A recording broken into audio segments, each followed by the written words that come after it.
Ready, set, go. Good evening, beautiful people, friends. Hi. Glad to be here. What up? Welcome back. The honeymooners have arrived. Honeymooners. Shelli Buckner, Hello. what's going on? It's good to be here. Is it? Thanks for having me. Yeah. Awesome. I can't tell you how many. Oh boys, well, it's clockwork. He always does that. I cannot tell you how many messages I got last week from random people saying, "Hey, are the honeymooners back? Are the honeymooners back? Really? Are the lovebirds back?" Like a handful of them, because they were like, I think they were like a little like intimidated to like, they wanted you to have your time. They didn't want to like. Yeah. They didn't want to interfere with, what was taking place, Well, that didn't stop. That didn't stop a few people from messaging me, like, myself included. well, I mean, but just random people. I had a girl reach out to me, I think about 2 days in. She's like, "Hey, I heard you do personal training," and I was like, "Look, I'll message you when I get back from my honeymoon. I ain't gonna deal with all this. Plus, Caitlin will be looking at me sideways." So this is the very first podcast. This is our 71st podcast, and this is and I don't know how many that you've made it to, but I should go back and check. But this is we've talked about this happening a lot. This is the very first one where he actually ran here. Really? Yes, we have been talking about it for a long time. It's been like an ongoing running joke. When's Caleb going to run to Cullowhee Way to put some action behind your word. for a podcast? That's all I do. I'm kidding. I was That's all I do. sitting here doing the behind the scenes little live stream for our Patreon page, which you can subscribe to for as little as $1 a month on our Patreon page, patreon.com/ncraw. But I was sitting here talking to our patrons and just like talking about what's transpired over the last couple of weeks, and a shirtless man approached the glass door there. Ginger, Malcolm, did you hear that? Shirtless, Sweaty. A sweaty, shirtless man approached the door. Not just any man, a man of God, Ginger. No shirt? What? It's madness. It sure is. So Shelli, my very first question is, how did you find yourself in the midst of running with these two? Because I met you through these two guys, and I remember the first time meeting you. We were doing a podcast on New Year's Day with Tom Shanahan, Yes. I think we had already started when you arrived, so I didn't really get to like formally meet you. Came in a little bit late. Came in a little bit late, yeah. And then like Caleb's like, "Yeah, I've been doing some training with her and that sort of thing," but I didn't really I wasn't really like connecting the dots until probably our Super Bowl party, and then I like figured out like all that had happened. So like, how did you guys begin to? Well, I had paid attention to the run last year. So that was that the first time that you had any type of like awareness of Caleb McCoy? It is. Okay. Yeah. I actually was just out of curiosity searching to see if anyone had run the Trail of Tears route, and was surprised to learn that someone was planning to locally. So you were researching the Trail of Tears route on your own, privately, and simultaneously he was planning that. Getting ready to run. And I realized when I stumbled across it that I'd seen him training. Around but town? I didn't know him. The shirtless man that we just described running down the street? Yes, I don't remember seeing him shirtless. I was not ready to go Farmer's shopping. tan. No, it's taking a long time to get here. I know it. Long time. I've still not arrived yet. There is no finish line. And I would check in along the route just to see how things were going. Of course, that was an impressive feat, really inspiring. And then I also kind of casually paid attention to what Res Hope was doing and heard about it in the community. And I think it was the Thanksgiving event that y'all had that one of my colleagues was headed over there, and I wanted to ride along just to meet them in person, introduce myself, and let them know that I'm in recovery as well. Just want to make that connection personally. And so we spoke for a little while there, talked a little bit about some runs that y'all wanted to do. And then I guess it was a month or so later. I think you challenged me to work out with you that first time we met. Of course he did. Yeah. And so I think we actually hit the gym about a month or so later. But while I have not done the ultras that Caleb has or aspires to, You've done the it's six- on my bucket list. You've done the 6 a.m. spin classes, though, right? I have. Yeah. She's a beast. Yeah, she is. Yeah, she's very I don't call her consistent. savage for nothing. Very consistent and relentless with her training. I was talking to somebody a couple days ago, and they were just like, I was like joking around, like talking to them about accountability, and so I, instead of using the word accountability, I said I'm going to Caleb McCoy you, right? And they were like, and this person was like, well, you don't know what it's like to be Caleb McCoy until you show up to a 6 a.m. spin class. 6:30. 6:30. Yeah. No. It is 6:30. It is. For the record, it is 6:30. What do you remember about that? What do you remember about that first interaction with Shelli, Caleb? Well, her colleague, Cody White, I graduated a year ahead of Cody, played football with him, JV's varsity, used to run with him quite a bit before I started, my chaos years and the madness. So, yeah, we invited Cody up, and Shelli showed up with him, and we just got to talking, and they're huge recovery allies, and just made that connection. And she started talking about running. I was like, oh, okay, that's cool, and just everything flowed from there. You've had a lot of people approach you, right, from all walks of life over the last year and a half. What was it like to just know that, like, you're actually, like, on the other side of this thing, where, like, you're able to have a conversation with a tribal prosecutor, right, about training, right, to challenge her to go exercise with you? Like, what? I know. Where did that go? You know what I mean? Just a real, challenge. I don't even know how that conversation got started. I think both of us were like, put your money where your mouth is. Like, just, right? I mean, I don't even remember.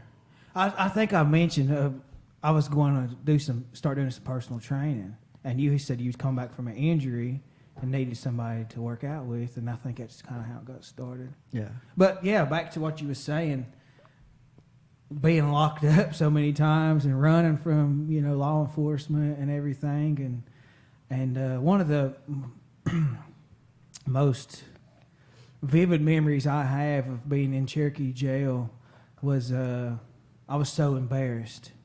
I got taken upstairs for a bond hearing, and I was like 140 pounds, soaking wet, in boots, in Crocs.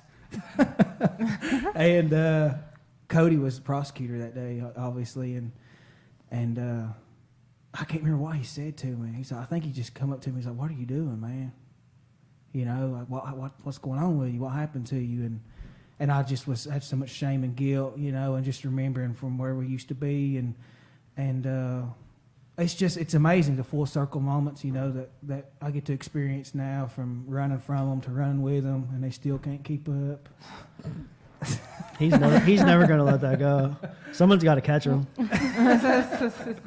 Someone's got to catch him. You talk about those full circle moments all the time, and it happens so often to you. I guess I'm interested to know, like, being a person in long-term recovery, right, what it's like to be in that seat that Cody's in, right, and to, like, be on that side of things. Like, there has to be, I think that, at least my experience would tell me that there has to be personal dilemmas and things, and, like, it has to be difficult to see people. it's always difficult to see people struggling, right? And selfishly, it keeps it really green for me, which is important, I think, to never forget. But it's hard. We all have our own story, you know. And yeah, it can really be challenging and heartbreaking when I know, or at least think I know, some of the pain that individuals experiencing and feeling like there's not a way out. You know, there's a long time where I felt like not only that I was especially unique, but that there was no light, you know, no light at the end of the tunnel. And that's one of the beautiful things about seeing people in early recovery and seeing that light come on. But I see, you know, I encounter a lot of people, unfortunately, where that hadn't happened yet. Yeah. How did you find yourself in Cherokee as a prosecutor? How did this happen? Like, how did you end up here? How did you land here? So my husband is from Jackson County. I grew up here. Went to high school at Tuscola, actually, in Haywood County. And his family is very much involved in the community. His dad was the band director for a long time at Western, so has a lot of connections here and a lot of you know, personal investment in the people here and in the community here. And I'm from Atlanta originally, and Andy, my husband, and I had met in Raleigh, and both kind of, while we enjoyed living there, didn't feel especially connected to Raleigh, didn't have a reason to stay. I wanted to get closer to Atlanta, and he wanted to come back home. So we came out here and visited. I just fell in love immediately, driving into Silva. And I met Bonnie Claxton, who is the manager of the Legal Assistance Office, pretty early after Andy and I had moved. And that was actually my first position with the tribe, was with the Legal Assistance Office. I did most of their civil domestic violence work. And when the position opened up at the prosecutor's office, it sounds incredibly cheesy, but I just felt like that's my job. I mean, it seemed like it would be a good fit. I think it was a good fit. I feel like I'm in a position where I can do a lot of good, interact with a lot of people in the community, and I've really enjoyed being there. I'm very grateful for the opportunity. Yeah. At what point in this process of recovery did you begin to be open about your story and tell your story? I got sober in Raleigh. My sobriety date is March 3rd of 2011, and I first started going to meetings, going to AA meetings in about May of 2010. Took me a little while to surrender. But at least in the Raleigh community, at most of the meetings that I attended, they wanted you to have a little bit of time under your belt before you would be asked to tell your story. So I don't think I shared, or at least didn't share at a big meeting, didn't share my story for probably the first year, 18 months or so. And then I had someone ask me to reach out to the Lawyers Assistance Program. That's a group within the North Carolina State Bar that helps lawyers with substance abuse issues, among other things. And you have to have, I guess, 2 years of sobriety to be considered for the position of a volunteer. But I went through that application process with 2 or 3 years in recovery and was accepted to do that. And so pretty consistently since then, so 2013 or so, I've been sharing my story with lawyers and non-lawyer groups. The Lawyer Assistance Program. Lawyer Assistance Program. Is that something that you took advantage of for your personal recovery? It's not, and I so wish that I had. Is it because it wasn't on your radar? You weren't aware of it, or? I wasn't aware enough about it. I thought, without doing research around it, that it was like disciplinary in nature. I was scared of it. If I had known What is the it? help that was available there, it's an organization within the bar that seeks to connect lawyers with not only substance abuse concerns, but also mental health issues. Right. And, Oh, and okay, yeah. to resources that might be of some assistance. And it's just a really wonderful supportive network. And you do get to see, to have that community with people who are similarly situated to you, have a lot of the same professional concerns and personal concerns and history. And it would have been wonderful to have found it sooner, but Yeah. I'm glad that I found it eventually. Is that is that something that's pretty prevalent among attorneys? Is substance use and I think yeah. I mean, yes, it is. I wonder why that is. But you weren't an attorney first, right? Or was you? I was. Oh, you was? Mhm. Okay. Yeah, I've been practicing since 2001. Oh. What's pretty cool is Shelli comes from the U. That was part of her story, like back in the glory days of Miami. I Does she? did go to Is Miami. that where you went to school? Yeah, that's where I went to law school. I went to undergrad in Virginia, but went to law school in Miami. Back in the I'm heyday. trying to think. Like Michael Irvin and Vinny Testaverde, Well, or a yours little what, you after said that? 90? A little bit after that. Yeah. I was there when Jimmy Johnson after that? 90s. after the Rock. After The Rock. Yeah. Gosh. I started in 99 there, so Okay. I don't remember. Ken Dorsey. Ken Ken Dorsey. Dorsey. Dorsey. Ken Dorsey, yeah. Tight end, Kellen Winslow. Yeah. Kellen Winslow? A little bit after. He was a Okay. Willis I'm not McGahee. arguing with you. he was a punk. He was a punk. I'm a Florida State fan, but Miami was, man, it was tough. Oh, Sean Taylor. Free Sean safety. Taylor. Oh, Yeah. goodness, one of the best ever. The lawyer assistance program. So like, I guess reflecting back on like my story, I worked for like a Fortune 500 company who had like an employee assistance program, which is probably something that's very similar to like what you guys do. And like they had approached me near the peak of my substance use, and were like, "Hey, do you got a problem?" They knew what was going on. They were like, "Hey, like, do you need some help? Do you need some assistance? Is there anything that we can do?" Like they were leading me to taking advantage of this program and ultimately saving my job and my life and that sort of thing. And I just lied and lied and lied Right. and lied Right. till the very end until like I denied them, lied and lied and lied, and a month later they fired me. Well, you didn't lie too long, I did you? didn't lie too long. The few times they pulled me into the office and had a private conversation, and I just lied, and was let go because of it. And so I guess my question is like, number one is like, how's it approached? Is it something that the lawyer needs to seek out? Is it something that's like readily available? How do they do it? And then also like something that I'm really curious about is because I think it's a missing piece to like society as a whole is like the path to redemption. Right. And like when somebody does lie like I did and loses my job, what are the steps to regain your licensing with the bar or whatever? Like what are the steps to get back what you may have lost? So that is That's a lot of Yeah, questions. definitely 2 Yeah. different questions. Well, they're certainly available if one avails themselves to the Lawyers Assistance Program. But there are also individuals who call on behalf of another individual. I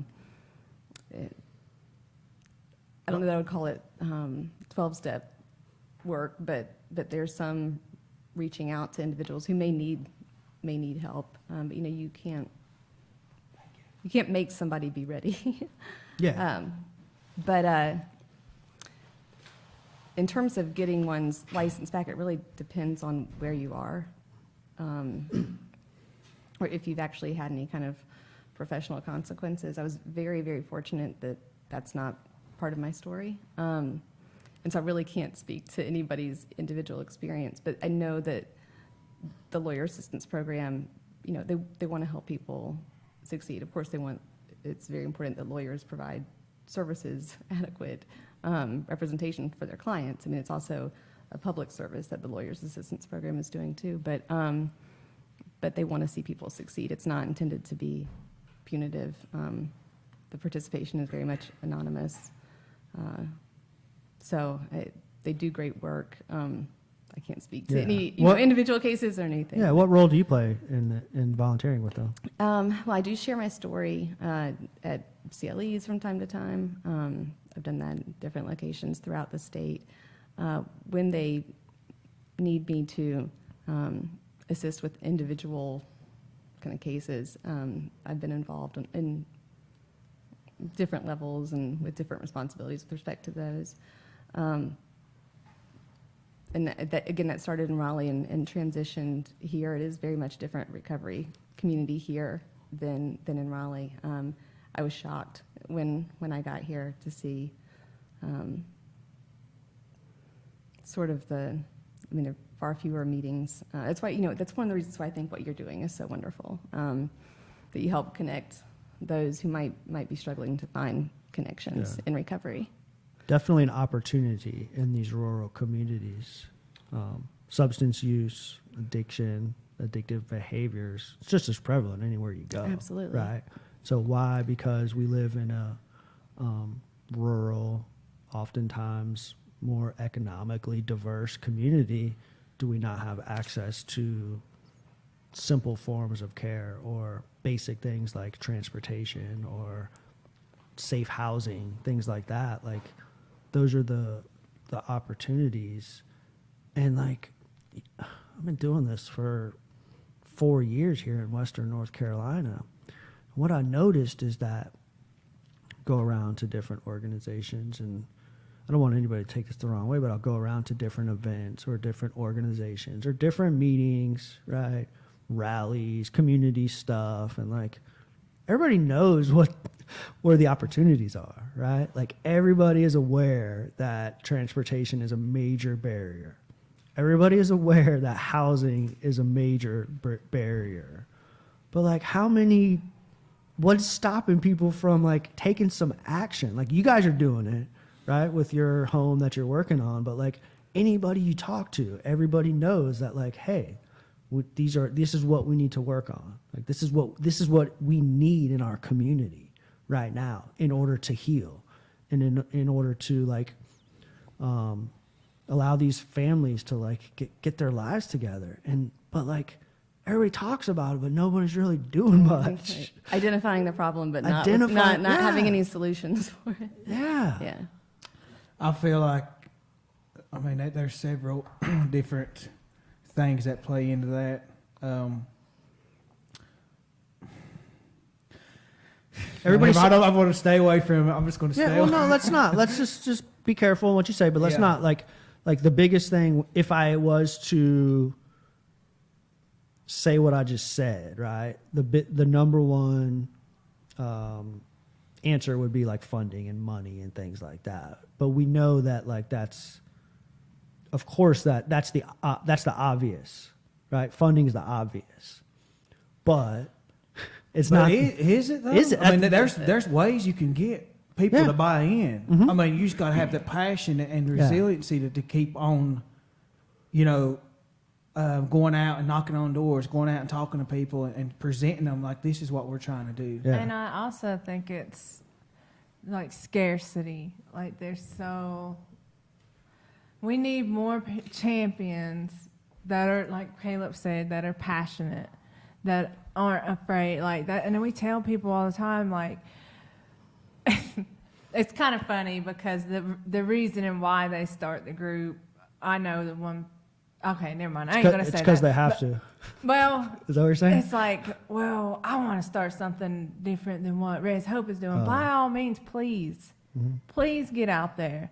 Get out there and start some kind of But group. where's Get your out heart there. at? Where's your Well, heart yeah, at? that's why I didn't say it, but because I don't want to just pinpoint things. But yeah, where's your heart at? But we need more people that's going to these meetings, that's going and doing these things to get inspired to want to do something. By all means, start a group. I would love to see 5 different meetings. Who cares if it's at the same time? Or 5 different, it don't have to be meetings, but whatever you want to call it. But somebody, the availability's there, so they feel comfortable and be like, I don't have to go here, but I can go there. Empowering people to take action. Absolutely. A lot of times people get into recovery and they settle. and it's like they lose their passion or but not saying that, I'm proud of anybody that comes into recovery. And that's a huge step, and living out your recovery, that's great. But at the same time, what are we doing to help? What are we doing to help not only our own community, but the people, those around us? That's where we got to find a connection there too. But transportation I just had a conversation about this a little while ago before I come up here. It was about transportation, and I mean, we're just so blessed to have the resources with the tribe. Yeah. And we just need more people to step up and be like, look, no matter what it is, the barrier of getting this money or getting this funding for transportation or housing, there are ways to get it. Yeah. And you don't have to rely on grants. I think behind inaction, there's usually a lot of fear. Mm-hmm. And In life in general. oh yeah, absolutely. Yeah, not And just everything. with respect to this, and Mhm. fear of success, fear of failure, fear of a responsibility that you're not going to find anyone to share with you. It's just, and I think it's easy to feel a sense of isolation. That's interesting to investigate a little bit further, in the sense that, like, at some point in this recovery and growth process, personally, spiritually, however you want to look at it, that, like, my experience tells me that, like, that fear begins to shift into opportunity, right? Like, we were talking before we went on air about, like, how did this podcast thing start up? And, like, I went on this 20-minute rant about, and I was excited about it, and I was just going on, and Shelly's nodding her head and looking at me, like, you know what I mean? Like, but they're, like, at some point, like, the fear was transformed, right? Whether it was through, like, my meditation practice, through my fellowship, through my connection, my personal connections, or whatever it is, like, a little bit of all that stuff.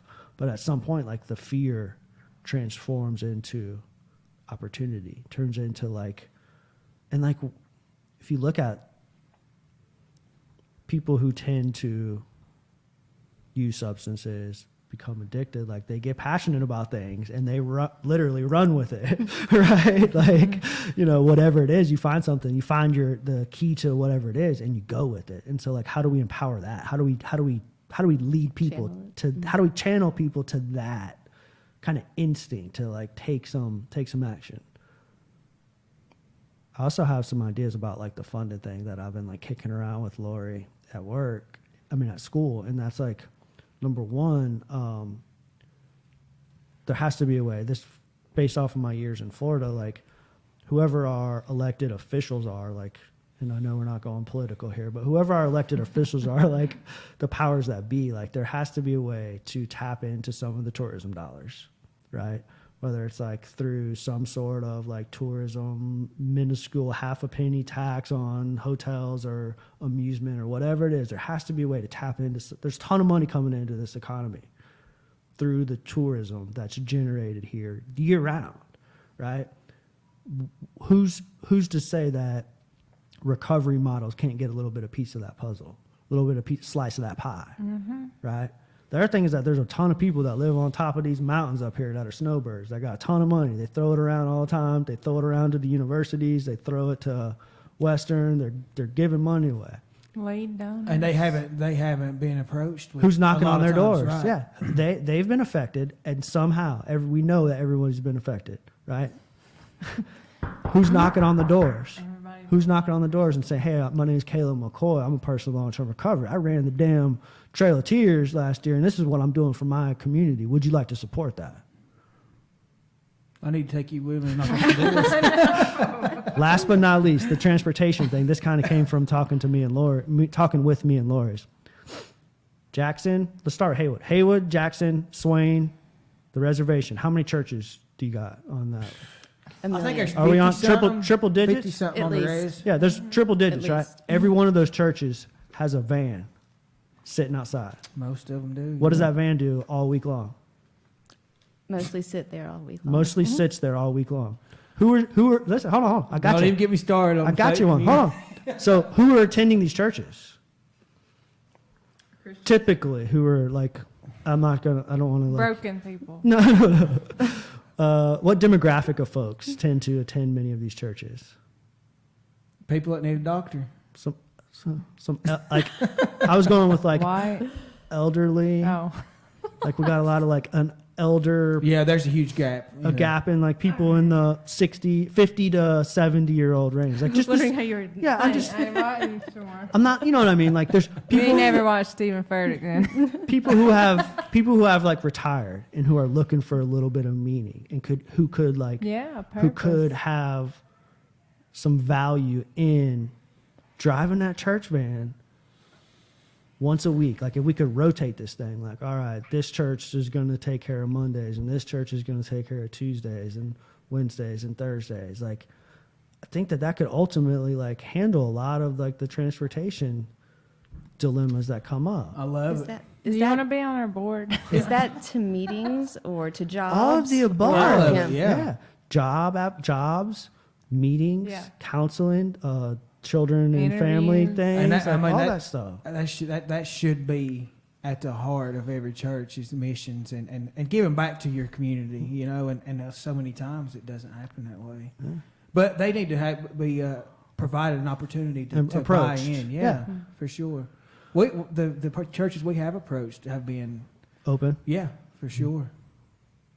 But that's a great idea. Just like, I don't know where all that rant came from, but just things that are on my Let's do it. radar. Let's do it.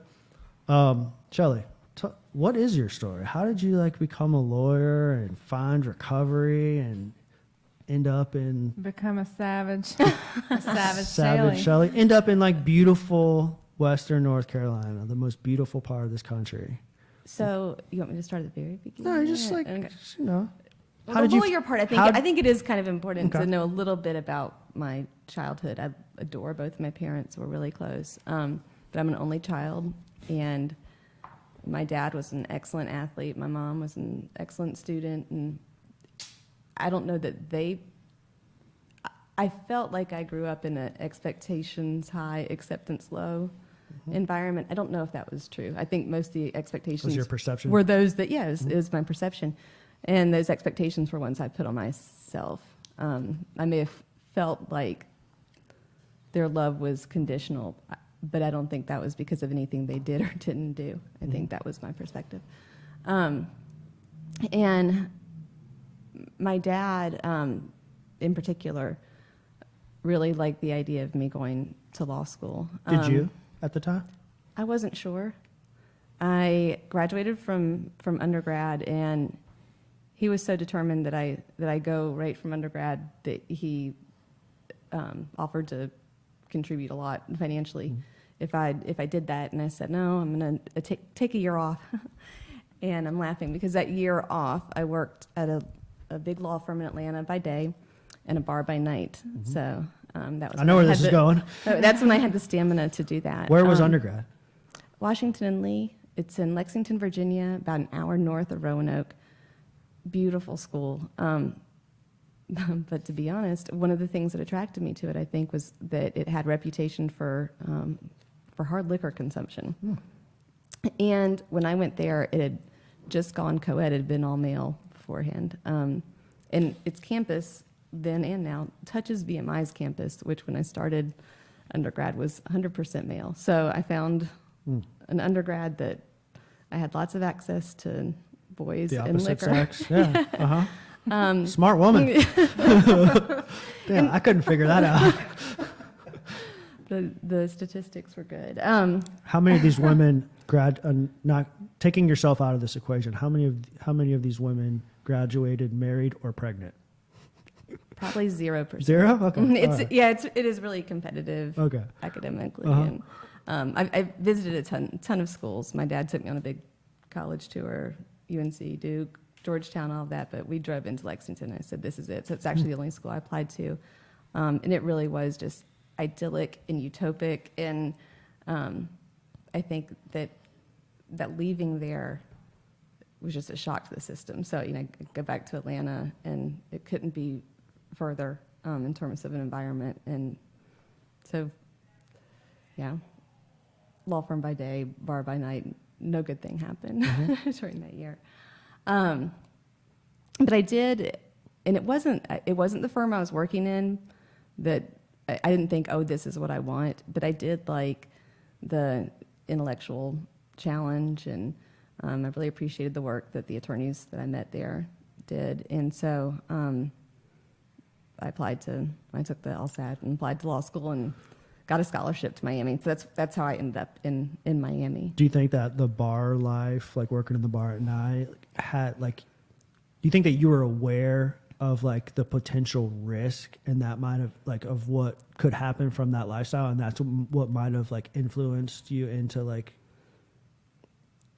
going towards law school, That's for law a good school? way to think of it.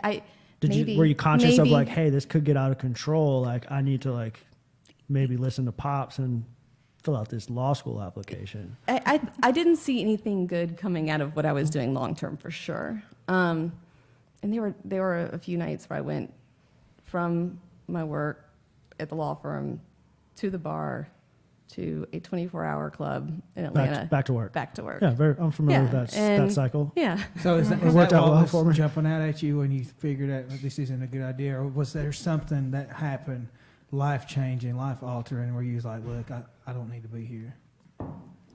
I can't say there was anything life altering, but I hadn't really thought about the question you just asked. And yeah, that may have been in my subconscious. Yeah.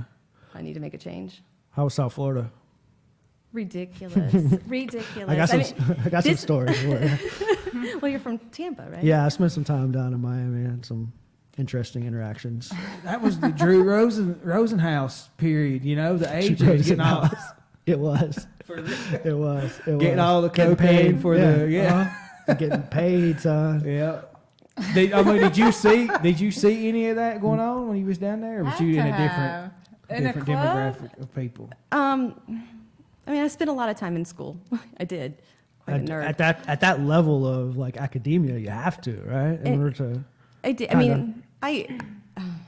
It sounds like it just comes natural to you, like if you was, drinking and yeah. Oh, I enjoy school. I can relate I'd to still that. love to go back to school. And I really did love learning in law school. That was the way I like to learn without a lot of busy work, but It's like practical. it is. It's practical, and it teaches you how to think, more than it teaches you sort of rote information. But I certainly, it's Miami, There's plenty to see there. And to put it into like a temporal perspective, I was there when Elian Gonzalez. Oh yeah, that's- they're trying to deport him back to Cuba or something. Okay. And he lived, I guess, a few blocks, a mile or so north of me. And Well, hang on, I'm not. She'll go familiar. there. She'll go there. I'm not. you familiar. don't remember? He's too young, man. Oh gosh, that makes me feel really old. Don't worry, I'm rolling with you. What was it? They came over on a raft, Yeah, he right? was young. He was like 6 or 7 years old, and they floated over from Cuba. It's They like had 90 family in Miami. They had family in Miami. It's like 90 miles. He was living with his aunts and uncles, if I'm not mistaken, and his parents might have perished or been they may have- deported. I I think think they they may might have have passed, passed yeah. on the float over. So he was like all by himself, just living with Americans, his aunts and uncles. And the federal government was trying to deport him. The No way. 6-year-old kid. I don't believe that. Yeah. Yeah, Imagine. it was a big media hype and coverage. I think that's Huh. where she was going. with it, And right? they did, I guess it was a few months in, or a few months after I moved to Miami, they came in the middle of the night or early morning or something and like physically took him from his house. And it was, after that point, there weren't as many helicopters kind of flying over. Have you seen him? I have. Yeah. Yeah, he's an adult now. Yeah, he's a grown man. He's not a little boy. He's like, I'm sure he gets people saying to him all the time, like, I remember he was you, as Yeah. being 6 or 7, however old He's he was. 25 years old. Wow. Yeah. Gosh, that definitely ages me. But so I was there then. Ricky Martin had just come on the scene. Ricky Martin. Well, like the Nice. national scene. What Enrique else? Iglesias, all that same. Ah. It was a little bit post Hurricane Andrew. What was the fashion designer that got murdered on the street down there? Yes. Were you there then? Versace, Johnny Yeah. Versace. Were you there then? That was A little before? a little before Okay. I moved. But, in terms of partying in Miami, it was ridiculously expensive. Just from a practical standpoint, to take a cab to the bars and to actually have the kind of fun I wanted, like You didn't to make a run? night out of it. Should have been running. Had you started your running career yet? No, I had not. I mean, I participated in sports growing up, and I used to hate that aspect of sports conditioning. Do you speak running. Spanish? We No. No Spanish? I have a picture of Shelly. She sent in our group message. Oh, yeah. Of We're me. gonna, you know how you used to do that, right? You used to show pictures. Oh, yeah. I want to send it to you, and that way we can just be like, "Hey, Shelly, tell us about this." Okay. Right now? No, No, like, at the end. Good. yeah, I haven't done that. Haven't done that in a long time. Oh, this good one's one? classic. Oh yeah. Yeah, we'll cover that at the end of the towards the end of the show. Yeah. We'll get into that. Yeah, so you don't speak Spanish. Don't speak Spanish. I found that to be a significant barrier Absolutely. when I was down there. Absolutely. I wasn't prepared for that. Yeah. I mean, I made the erroneous assumption that because it was in the United States that everybody would speak English. And the first night I was there, I went to go get some laundry detergent, and nobody at the store that I went to Oh wow. spoke Yeah. English. And you would think that I might have tried to learn. Well, I did. I mean, I learned a little, but Enough to get by. yeah. I remember my first time rolling into Miami was for the Miami Boat Show, which is like huge. And I pulled into the town and I pulled into a gas station to get a pack of cigarettes. First of all, a pack of cigarettes in Miami is like $10. In like 2005, it's like $10 for a pack of cigarettes. But I walked into this gas station and I was like, yeah, let me get a pack of smokes. And the guy's like, no, 2. And I was like, no, I just want a pack of smokes. And he's like, no, 2, dos. And I was like bullied into buying 2 packs, and I did not want 2 packs because I knew it was like $10. I was going to try to just shop around or whatever. And I was like 18, 19 years old or whatever. He's like, he literally bullied me into buying 2 packs of smokes when I totally did not. And I was like adamant, like, no, I just want uno, no. He's like, nah, dos. And he like put them out, scanned them and everything. Give me your money. Yeah. He showed you. That'll be $22, Mr. Steen. But I was real anxious to get out of Miami. I'd seen enough. So after graduation, I moved from there with my then husband, who was from Raleigh. That's how I ended up there. So you met him down there? Met him down there. Okay. You still have friends that you talk to down there, though? Like, connect with? And I have a couple that I still connect with from law school, and Facebook is wonderful in that regards. That you can keep tabs on one another and check in from time to time. I wish that we were able to see more of each other, but because it attracted folks from really all over the place, it's not like I can go to one location and see a lot of people at once. So I haven't stayed as in touch with them as I would have liked to. How long was you down there? 2.5 years. Upon graduating and moving to Raleigh, you was you still Started partying and stuff when you met Andy? No, because that was many years later when I met Andy. But I partied while I was in Miami. It was tempered a little bit by the responsibilities I had associated with school, but I did manage to surround myself just as I did later with other people who made me feel like what I did was perfectly healthy. Yeah. acceptable behavior. Yeah. Upon moving to Raleigh, started practicing law. Like, what were the early days like, and like kind of getting your feet wet in the courtroom and still kind of living the lifestyle? It was scary. And my first job out of law school was working for what's now the Division of Employment Security. It's called the Employment Security Commission then. And I did telephone hearings. So I think that helped with some of my anxiety, is that people couldn't see me. I remember early on pronouncing Mebane in a hearing, and having to be corrected. And, I did some silly stuff. If your name's funky, I will butcher it. I promise you. Oh, Cal over here. His name always gets butchered. Callum? Cal. So I think maybe being able to hide behind a phone helped a little bit in the beginning. And then What was life like outside of the courtroom? I still enjoyed the drink a good bit. I didn't make friends quickly in Raleigh. In fact, I think that I never put a lot of effort. It wasn't until I got into recovery that I put a lot of effort into developing real friendships and connections in Raleigh. And I think that isolation, really informed my yeah, just drinking. that process in itself is something that I think is probably lacking in just the human experience. Is that like it's not something that we're taught at a young age, is how to like cultivate these authentic relationships that we Well, not anymore. yeah, like that are so dear to Yeah, us in recovery, Definitely right? not Like now, Right. but I learned it through recovery, right? And like I treated people like shit and I had expectations of them, and it wasn't like there were conditions surrounding our relationship, right? Like I expect X out of you, and in return I'm going to give you Y. And How does like, this serve me? yeah, how does it serve me? Totally greed filled and driven. And it's like definitely an opportunity. And we know like the science shows that not only is it like one of the antidotes to addiction, but it's also just like as overall wellness in general. Like take the addiction and substance use out of it. Like that's how we're tribal. We're individuals. Like we live in a tribe, right? Like but we've grown so far away from that it's hard to like the kid. Like I just remember I struggled with that.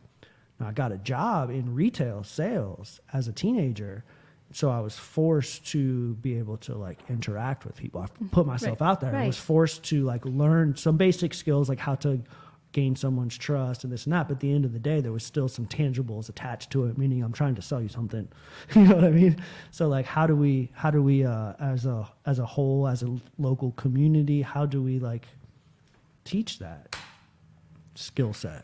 It's hard, isn't it? Yeah, and then taking these out of the equation. Yeah. And I mean, I know I just, I praised Facebook in a sense, but it's deceptive, right? I mean, you have all these friends, but they're not your friends. I mean, it's human numbers, connection. it's quantity, it's not quality of human connections, and it can be it's an excuse for not doing the real thing,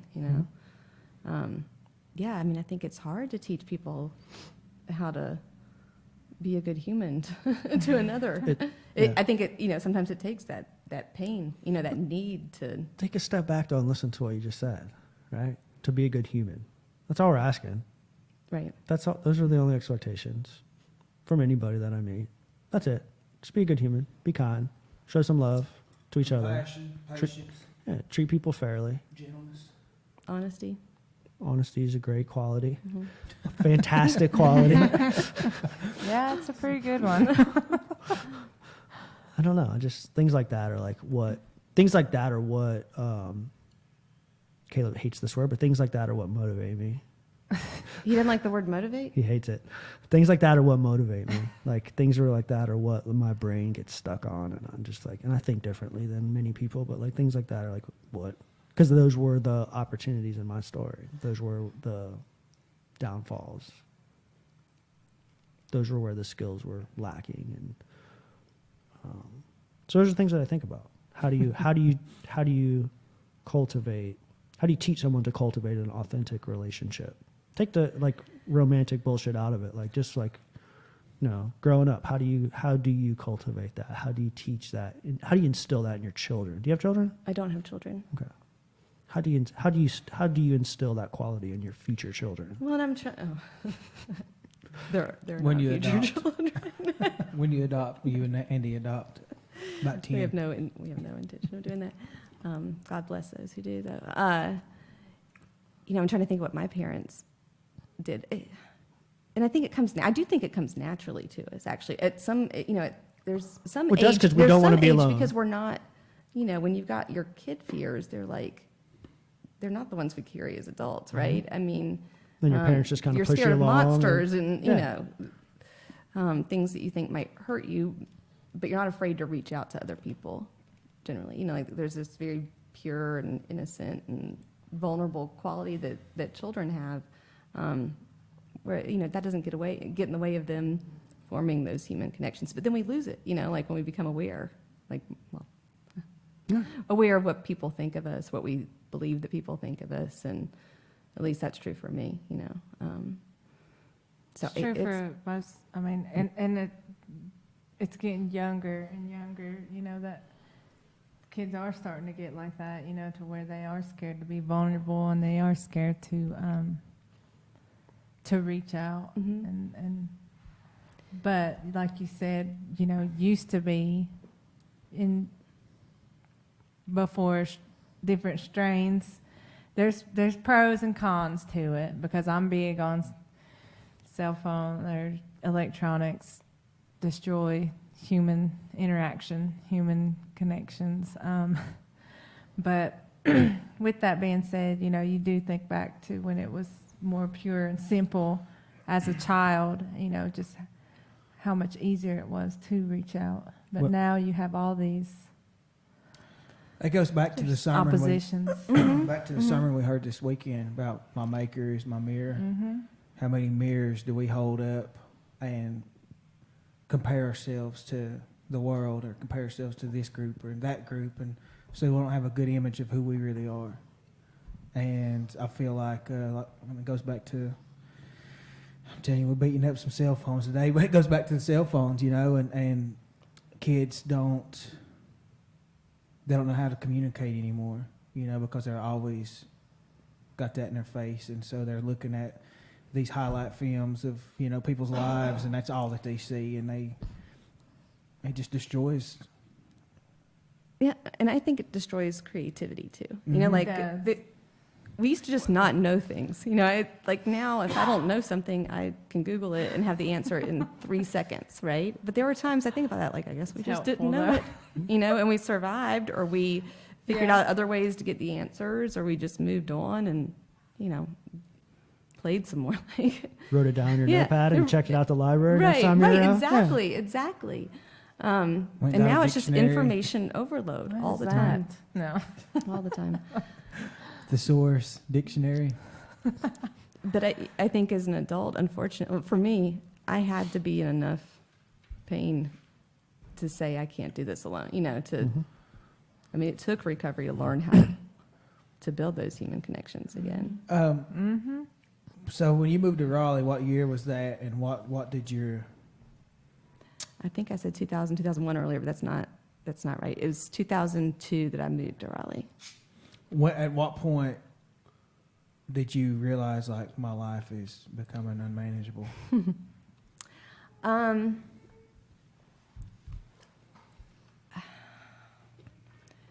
going to say late 2009, early 2010. Why? What happened? There was not, well, I don't talk about this a lot, but so I was held hostage in my house, well, just outside my house, by this stranger who was walking along one night. Ultimately, he was charged with kidnapping and assault. What? Yeah. Oh Yeah. my gosh, I never knew But- this. But he was released. They thought it was a domestic violence incident and released him, and he went back out and held another man and another woman hostage on 2 different occasions that were close to one another and beat the heck out of both of them. So he was charged with those kidnappings and with assault with intent to kill with respect to both of them. And this sounds bizarre, but it's true. The shame, like I had some survivor's guilt about it because he had hurt them and really didn't physically hurt me at all. That a switch just sort of flipped, and I became afraid to go out during the day. Like I was ashamed of going out during the day. And I would have to for work, but at that point in time, I was working from home. I'd gone into like solo private practice, and so most of my work I could do from home, but I would still go out at night. I can't explain it, but that is what happened. And during that time period, my drinking definitely ramped up. So wait, hold on. Sorry, Yeah. I don't mean to interrupt. But how did that even happen? How did he was able to retrieve you? So Sorry. I mean, was you outside walking? I was Your outside. dog, Well, or? no, I wasn't walking the dog. I was talking to a friend of mine who was doing some work for me at the time. I was on the phone with her, and we had a garage with like a finished area over it where I had an office, and then there was a breezeway, and then like the main part of the house, and I was on the breezeway, and this guy starts to walk up into the breezeway, and I had enough like wherewithal to say I don't want to be trapped in here with him. So I said, no, I'll come out there. And I came out there, and he had me like sit down the steps, and whenever I would try to move, he'd grab a hold of me. And he was wearing a wool coat, and it was warm outside, and I kept thinking he may have a gun on him, and Wow. he described himself as a career criminal, and it was a long few hours. Why don't you He share just that, kept Shelli? you on the steps and wouldn't let you get up. He would like hold on to me and like pat my hair Oh and my stuff. God. And even at the time, like I was thinking, and this is stupid, don't do this, kids, but I mean, I had hitchhiked in Paris by myself at night. Like I had lived in Atlanta and lived in Miami, and I thought, I cannot believe this is happening to me right now. Like here I am in Raleigh, my North house Carolina. in Raleigh, North Carolina, Wow. and like I felt like something was wrong with me. I did manage to get his DNA. I ultimately picked him out of a lineup. Like I kind of went to this, How? The DNA? How'd you get that? gave him the drink that I had, and then kept the glass. Nice. So I just sort of like went kind of She went- intellectual. And that was the way I got through that moment. But Did he So just what leave? yeah. Did he what- just leave? he did ultimately leave because that woman I was on the phone with, I said, please call me back. Like I could tell something messed up was happening. Anyway, she called back, and I said to her, I need you to come over here now. And he just sort of like mid-sentence just ran off. And so by the time she got there, I was, Oh my gosh. and So why you said you didn't share that a lot? Why not? I don't, because it's not like that happened and the next day I showed up in AA. Like there was I don't think of there being as like some catastrophic consequence related to my drinking, but I do think that was sort of like the beginning of the end of, I mean, like it's when my alcohol consumption ramped up, and it became not quite 24/7, but very much an unhealthy relationship with alcohol. And I just don't, I'm not ashamed of it anymore. I just don't, I don't know, I don't necessarily, it doesn't spring to mind. What's interesting is that for many individuals who experience such a level of trauma like that, it doesn't always tend to influence them into changing their life. Right, like just like that. Almost like the opposite of a typical response to such a traumatic event, right? Yeah. And I know it was traumatic. Mm-hmm.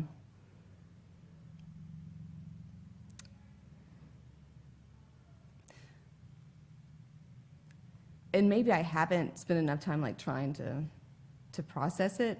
I mean, I do think, to the extent that it plays a part in my story, I'm glad that it happened. And it made me appreciate, I was angry at law enforcement, angry at the DA's office, made me realize how things should have been done better and differently, So there's a silver lining to it, but yeah, I may need to spend some more time trying to process that. Let's talk about early recovery. Okay. What action did you take when you were like, you said you were kind of in and out of the rooms for a little bit. You alluded to that earlier. So I had a friend who I knew went to AA, and I was curious. I and I guess I should back up a little bit. I had a self-imposed moratorium on drinking for like a month or two in college, and completed that successfully, and was like, if I ever want to stop drinking, it'll be I easy, got it right? down. Right? I like know this, how to do it. 2 decades later, not quite 2 decades later, whatever. 13 years later, I tried to cut back, and it was not easy at all. And so I reached out to this friend that I knew who was in the program of AA, and asked him to take me to a meeting. And of course, me being the perfectionist, I asked him 400,000 questions on the way there. Oh, and I drank before. I went. Yeah. Take the edge off the anxiety I was feeling. Because like, how much do you have to pay? And do I have to say anything? All these sign up? yeah. But I knew, like, even walking into that room, I was like, there's like magic in here. And I honestly, it's so self-centered, but I felt like everybody, like God had put everybody in that room for me. Like they were saying exactly what I needed to hear. I think that's a pretty natural initial feeling, though. Right. At that point in your life, having gone through what you've gone through, for all of us, like, we haven't escaped the self mindset, egotistical type of like behavior, and that's just a natural response to such a powerful moment, right? Yeah. And someone shared something about being an egomaniac with an inferiority complex, and I was like, that is me all the way. You have described me. But yeah, I was hooked, even though I was not ready to do the deal. Like, I was not ready to actually quit drinking. But I didn't make this up. I've heard it said a million times before, and it was so true. AA ruined my drinking. Like, It did what it's supposed to. yeah, exactly. It was no longer fun. Yeah. No part of it was fun. But it took some more suffering before I was ready to do the work. And it was when I finally worked the steps that it did click. Thank goodness. Thank goodness. Something that I think that Caleb's itching to get at is, my experience tells me that being a part of the fellowship that I am in and doing the work that's required through that program only provided enough for me. And there came a time in my life where I had to seek out additional skill sets, right? I had to venture out of my comfort zone. That was refuge recovery. That was this thing that I was holding so tightly. These kind of fixed views, like this thing worked for me. I'm just going to stay here and ride out the rest of my life sober because these things worked for me. But deep down, I wasn't necessarily like authentically happy. I wasn't necessarily achieving my full potential, right, in life. I was just kind of like coasting through what was expected of me by the program. Do you know what I'm getting at? Well, I think it's probably easy to become complacent, or at least comfortable. Comfortable. Yeah, in whatever you've surrounded yourself with. Like, I think you've got to test those. Like what test else? the assumptions that you've learned through there. Yeah. What else did you start doing? Like what else have you done? I was getting at the fitness stuff. Oh yeah, I was going to that. Well, first of all, I was going to say I just learned how to live my life again, which is, It's much harder than it sounds. absolutely. Like, I learned how to be an adult. And, so like self-congratulatory about things that I should have been doing for years and years. But it's actually towards the end of my drinking that I started working out pretty consistently. Okay. I thought maybe that would help, and maybe going to church was I tried these different things. And athletics had been an important part of my life for a long time, so it felt good to get back in the gym. But you know, how much progress are you going to make when you're Shit face. Yeah. I mean, I'll say it. Yeah. I mean, I went on runs and like fell because I had no business running. But let's see. After I did get sober and kept going to the gym and made that really, I am a creature of habit, and I love routines, and making that part of my daily routine just became so critical to my mental well-being, you know, starting the day. And I also wanted to find new challenges. I think this is something that Caleb and I discussed briefly that day we met, that there's something about running and about endurance sports. It's like you're suffering for a reason as opposed to suffering for the sake of suffering. And I feel like, you know, in active addiction, I was suffering, but For no reason. there's for no reason, for no good reason. Well, we're on the other side. But with these athletic and endurance What? tests, I'm suffering right now. My hamstrings are about to snap. Go ahead, Shelli. Sorry. no. I mean, I wouldn't say anything. I just feel like, and I talked to Caitlin about this, and I don't know if I've shared this with you, Shelli, but I just feel like at the core of who we are as humans, like we're created to move. Well, you yeah. know, and whenever we get out there and do that, it's like we are so close to exactly who we was created to be, right? And I just use that, for me, I use that time as prayer time, as quiet time I get a lot of my best ideas and I'm out there running, you know, and just pushing myself. Well, it's like a moving meditation, too. It is. It really is. But also circles back to like that fear conversation that we had where like, you know, you're in the rooms or you found something that works for you.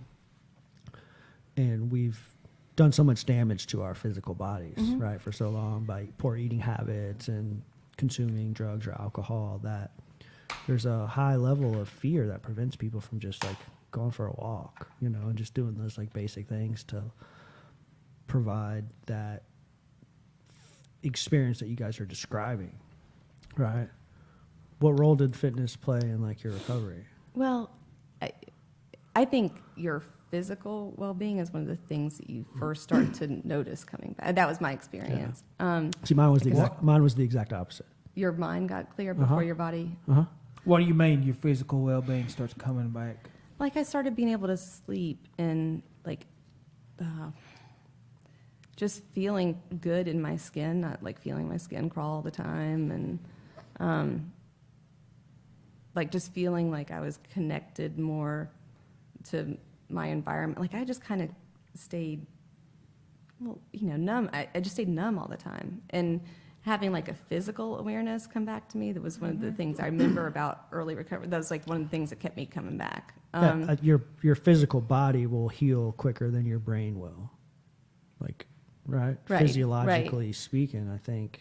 And so I wanted to do stuff that would perpetuate that, but I also wanted to do like esteemable acts, like, and I wanted to test the boundaries of what I thought I was capable of.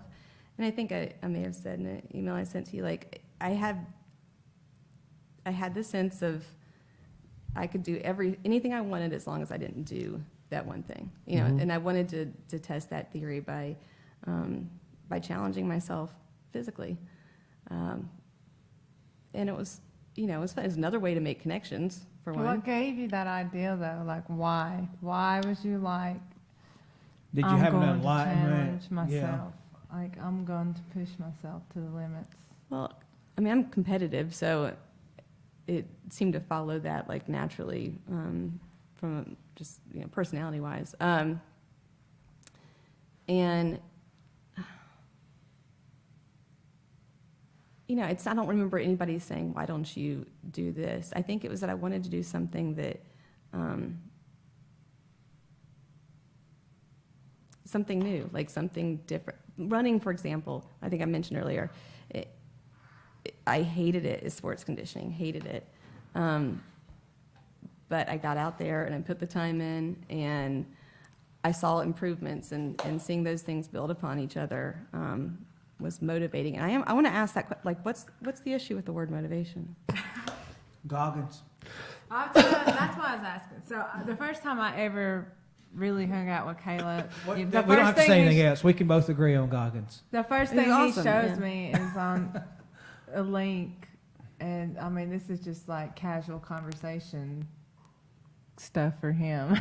Was Casual check out this addict to athlete. You know what I mean? And I mean, somewhere I feel like everyone has somebody that inspires them. I guess that's what I was trying to get at, was what inspired you to want to do that. I mean, but Shelli could have inspired you. Did you All have I know, a you know? vision or a dream, or you just like you see something on the internet, and what was it that? And with You Goggins, just wake up one day hold and on wanna real run. quick. The motivation comes and goes. You can be motivated to go, like I'm motivated every night before I go to bed to get up early and go. It's fleeting. It's right. fleeting. It's- It's not lasting and sustainable. Discipline trumps motivation. Correct. I Yeah. think. So he don't like to use Exactly. motivation. Drive. Yeah. No, I think just the desire to want to test myself and prove that I could do things that I didn't necessarily think. I wouldn't say that I ever thought they were impossible, but At that time. I But- thought a lot of things. Really? It's been impossible. Yeah. So the other day she smokes me in the pool, but obviously with my time, a 2-year-old could. I mean, Sorry, I really do think. Wow. He just took He's that throwing all shade. He's from- throwing shade. Wow. I think if he just put his feet down and walked the pool, that 250 yards. It took me almost 10 minutes. She smoked you. Yeah, she was. But a 2-year-old could have done it. is that what age group? he's Well, talking you about? smoked me, but I'm saying a 2-year-old could have beat me. That's what I said. 2-year-old could have beat me, but you smoked me, baby. How's that? Now's your time to step up. Defend yourself, woman. She didn't know what was going on. There's a when beast in there. she didn't know what was going on when I come by her on that bike. Whew. That Lance Armstrong. Did y'all start at the same time this time? We started. I started at 20 seconds behind her. She probably finished 2 minutes in front of me. 2 whole minutes. Yeah. I had enough time to run, get my Get shoes out and on dry my off. Yeah, but feet, longer tie than my that. shoes, And and jump get on out my of the transition bike, area. Get out of transition. And I take didn't off. see her when I got out of the pool, so she was. Probably longer than 2 minutes. So is this what influenced you to hit up the triathlon on the way back? Well, actually, no. I had. If I could beat before- Caleb McCoy by 2 minutes, I'm going to go and get enter this No, triathlon. no. Before we had even left, I had mentioned us finding a half marathon to do because we had talked about going to Colorado anyways and running and climbing some mountains, but we didn't exactly do that. So I was like, we should at least find a half marathon. And then we was chilling in a hot tub, and he's like, "Why don't we find a sprint to do?" And I that's one of my goals is to do a half Ironman. And now I'm just like, who wants to just run? Throw it all in there. It was Yeah. so fun. So fun. Yeah. Have you done triathlons? You I've have. done a sprint with a long swim in Wilmington a couple of years. How long was the swim? A mile, right around a mile, Ooh, girl. in open water. I you swam couldn't- in Wilmington. I done the 1.2, the half Ironman. Good for you. I backstroked the whole thing, but I done it. Well, you got there, right? Right, 47 minutes. He backstroked in this 47 minute 250 swim. yards. Yeah. I think the average that day was like 28 minutes. It was something. 28 minutes of it. You're giving your ammunition, brother. Man, I am. That is not my strong suit. Now the bike and the run, I'm good, but the swim.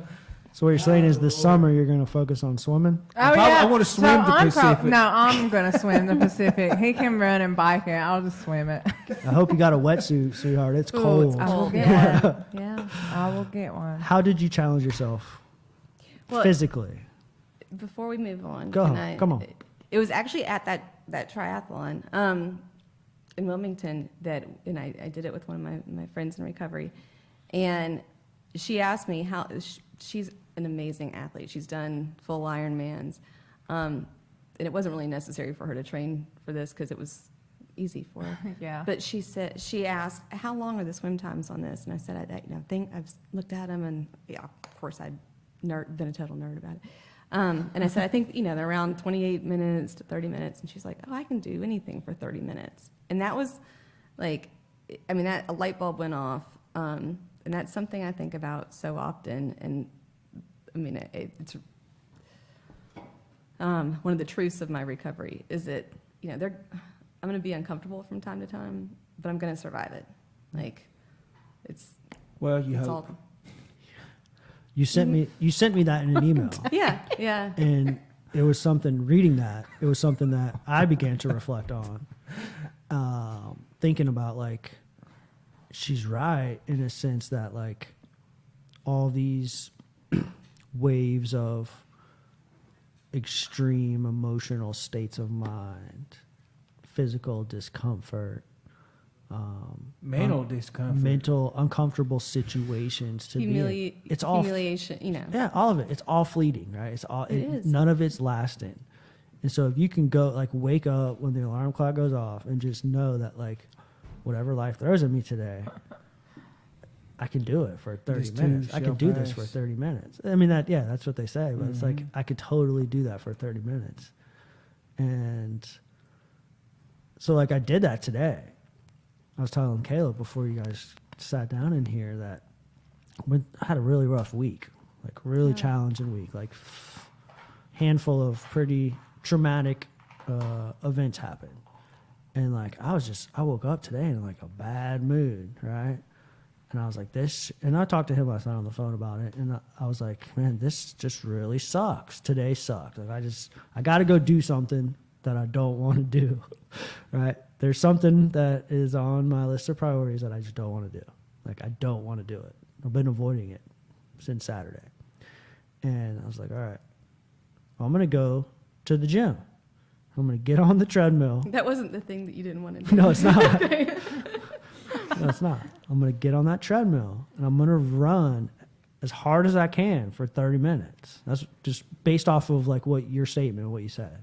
It's like, I'm going to run as hard as I can for 30 minutes, regardless of what my lungs do, regardless of how I feel, regardless of how much I sweat, regardless of any of that stuff. I'm just going to go as hard as I can for those 30 minutes because Shelli told me I could, right? Like, I could get through that stuff. What are the other truths? So, These are things that you've identified throughout your experience in recovery. well, and I already referenced one that I can do anything as long as I don't do this one thing. Another one is that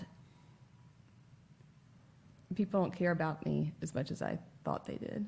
And I mean that in a good way. Like, the sun doesn't rise and set over me. People have, 99.9% of the time, people are worried about themselves. Like, Yeah. even if I'm in an embarrassing situation, people might laugh about it for 10 seconds and they're going to get back to their own stuff. We've all got our own stuff. So it really helped me not take myself so seriously. And on the flip side of that, people do care about me a lot more than I thought they did, in a good way. Like, I think we want to help each other. What? This is my truth.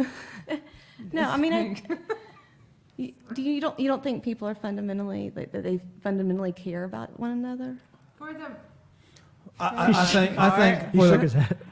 we know what you know what I'm thinking. Part. Yeah, I know. Yeah, but you can't. I'm not putting everybody in that box. Yeah. But more often than not, yes. But there are a lot of people that have a mentality of like, you're not on my team. I don't agree with what you believe.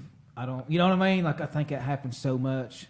I think that that's something that you need to step outside of your circle and look at the world a little more objectively, as opposed to like what the small bit of, I'll say, hate or disregard for like your actions come from a certain very, very small population of people. Like people are more prone to tell you what you're not doing right. But there is a bigger Then the Yeah, amazing that's what I'm things saying. about Yeah, you. there are though. But Fundamentally, like she said, yeah, ingrained into our DNA, we want to help each other. Yeah. And they, people want do. to see, people want to He see, doesn't I'm agree. thinking. Yeah, like you said, I'm thinking outside of our community. Yeah, Yeah. just like the human nature. that's how I choose to feel, is that if I ask for help, generally I'm going to get it. Maybe not in the way that I think it's going to come to me or the way I even think I want it, but I think people want to help one another. And that's definitely been my experience in recovery. So, yeah, people care less about me than I thought, and people care more about me than I Well, than I back to what thought. you were saying is like, if you do something embarrassing, they're going to forget, or you do something that we'll stay with embarrassing. But that goes back to this. Does that happen to you a lot? Yeah, Okay. all the time when I go to the gym. Mm-hmm. But that goes At least back he's to honest. we can thank social media for that, because the attention span of people has gotten shorter and shorter because of mine's awful. My attention. Your attention span? Yeah, it is, because I've just got so many thoughts going through my head about this over here. Got to do that. Got to do and I'm working on being more present and listening better. I put my phone down last night when I talked to Rob. I was like, look, I got to be. My boy needs me. I need to just. Way to brag about something you're supposed to do. I'm not bragging about. There she goes. Sorry. For anybody that's listening and not watching, Shelly's been giving Caleb crap for as long as she's been here, and I think that that's something that's pretty common in this relationship. And I look up to that, because I think that a big part of like this recovery conversation and what's missing is like, and what's important to me is to like be authentic to my true self, like even the person that was before recovery, and that's like having a good sense of humor and being able to fuck around and like not take life so seriously. Like One of the guys that we work out with, right before April Fools, because we're always going back and forth, just picking at each other. He was like, "I'm just going to send a picture to y'all for April Fools, because y'all are just ridiculous." I mean, just 6 o'clock in the morning, first thing, start throwing jabs. She does. I don't. you just take them. Yeah, just take it. When you signed up Can to you be receive that? when you signed up to be Shelly's trainer, you didn't know that you were going to be the punching bag too. That's good. That comes There's with that sense of it. humor. Yeah, you got to have it, man. You got to have it. Oh, dude, hold on. Okay, carry on. More truths. He slammed that thing down and it shot the camera over that way. Oh, did it? Way to go. You took Steve out. His ego, he wanted the camera on him. Yeah. As we were talking about taking yourself Did out you, of did you it. knock? Yeah. Did you knock our microphones off too? Did you lose it? Caleb show. Did I what? Lose your audio? Go ahead. I No, I think think I that's can something that we all have to learn, though, is how to, Q-tip. put others before yourself. I mean, in any kind of relationship, especially in marriage, but in any kind of friendship, just learning how to put one another ahead of yourself. And then when you're in, when you're using, that's all you care about is yourself. I, self, and me. Well, and that was one of the truths of my recovery too. Is if I wanted to get out of my head, what was going on up here, the best and easiest way to do that was to find a way to serve somebody else. Or serve some other purpose. And that continues to be true. Making me nervous. It's like really behind. It's like 30 seconds or more behind. How do you get out of your head? How do I get out of my head now? Well, there's a variety of reasons. I think are we re-recording it? No. Okay. I mean, I heard. I'd said, yeah, We're starting all over. Service work. I mean, even if it can be something as simple as asking somebody else sincere questions about how they're doing. Just refocusing your attention to something that's not right here in this space. That's what you did when you walked in here today. Did I? Yeah, you were like, tell me about this podcast. How did it start? What is all this about? You know, like totally didn't. She was avoiding being the star of the show. She was avoiding being. It is uncomfortable to I know. talk She didn't. She was like putting it off. Like, no, I'm not the featured guest today. Like, tell me about this podcast. What's all this nonsense? But then I got excited. Well, I also wanted to ask, I'd seen something you commented on about your week, and I wanted to ask you about that, but I figured. I didn't leave enough time for that, did I? I didn't. I did not. But no, service work, I mean, it serves multiple purposes. I mean, we're helping others, but we're also helping ourselves in that process. Yeah. It can be challenging at times for that to, like, for people to do it authentically. There can be times throughout the process where it can become an obligation, right? Like, they expect me to be the coffee boy, or they expect me to do this. Like, it's not, and it's so much, like, people like they make it more difficult than it really needs to be, right? Like, service work can be, like you said, saying hello to the lady at the grocery store and asking her how her day's going. It can be holding the door open for somebody as they're entering the building on campus or whatever, entering the courthouse. But circling it back to, like, taking yourself out of the equation and doing it authentically and not doing it because I'm obligated to, or I'm playing this role, right? My job is to do X, Y, and Z because that's my job, and so I have to do that, right? It's not as, I don't want to say rewarding because that's kind of like, it's not as meaningful, Right. I guess. But sometimes you can fake your way into Fake it till you make it. Fake it till you make it, yeah. There's a lot of arguments about that statement. Yeah. I tend to buy into it because my experience taught, like, I wasn't like, these people were telling me that, like, certain part of the program, right, would foster some healing from my past, right? And I was like, I don't need all that. It was like, it's this meditation, refuge recovery, mindfulness, meditation stuff. And I was avoiding the real, like, heartful parts of the practice, the forgiveness stuff and the compassion stuff. Like, and I was just doing, like, the mindfulness stuff. And I was like, I don't need all that heart stuff. That's hippie shit, man. I don't need any of that stuff, dude. Like, I don't need any of that stuff. But I stayed clean. Not a good word to use, but I did not use substances for a long time. And I experienced some really challenging moments, right? Some really severe betrayals and things. And I was like, all right, I've now abstained from using alcohol and drugs for like 2 years. These people have to be on to something, right? Like, Right. the rest of it, this thing's created for a reason, right? there has to be something there. I'm hurting right now. What I was doing got me to this point, but now I have to take it to the next level. And I did have to go into it with a little bit of blind faith in that, like, okay, they were kind of right. They were onto something. There's something there because it worked and and I was able to sustain the sobriety as long as I have. Now let me see what this forgiveness stuff is all about. And guess what? It's fucking magical. That's magic. Yeah, that's magic happening, dude. right? That is when the magic happened. And then I was just like, oh my gosh, this is what life's all about. So let's talk about the forgiveness process a little bit. Specifically, Okay. self-forgiveness. That's exactly what I thought of. Yeah. Okay.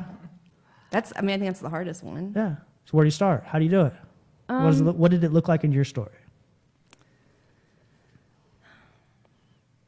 I mean, I worked the steps with a sponsor. I say, I worked the steps with a sponsor, and that was so. Oh my gosh! I mean, it was just so enlightening to me. Gosh, she was a true blessing, and she helped me see my part in things without beating up on me at all. I mean, she just really carried me with love through the steps. And it helped me come, with respect to, the resentments I carried for other people. She helped me understand that, I was the one drinking the poison. the role that you played in it. Yeah. I mean, I was drinking the poison, wanting somebody else to die. And that, even if I didn't, like sometimes my only role was carrying around the resentment. There were some things that had happened in my childhood that it would be very difficult to say, this was your part. But my part had been just carrying it around and letting myself be victimized by it. And to see that I could lay that down was so empowering and liberating. And, seeing others start to trust me again and rely on me again, I mean, that helped me forgive myself. Seeing people want to spend time with me again, like appreciate my company, that went a long way towards me forgiving myself. And some of the work I was doing, in the gym and other kind of esteemable acts, that helped me forgive myself too. But that's a lifelong process, in my opinion. I mean, I do things every day that I need to forgive myself and forgive others for. And the quicker we can do that, the less painful it is. But it's it's a lifelong thing. What are you laughing at me? No, I said, mm-hmm. Okay, agreeing with What'd me. you It's such an unusual thing. So. What'd you do today? What'd you do today that you need to forgive yourself for, man? Telling Kaylin she swims as fast as a 2-year-old? Sorry, baby. I'll forgive you. You forgive her? Cut.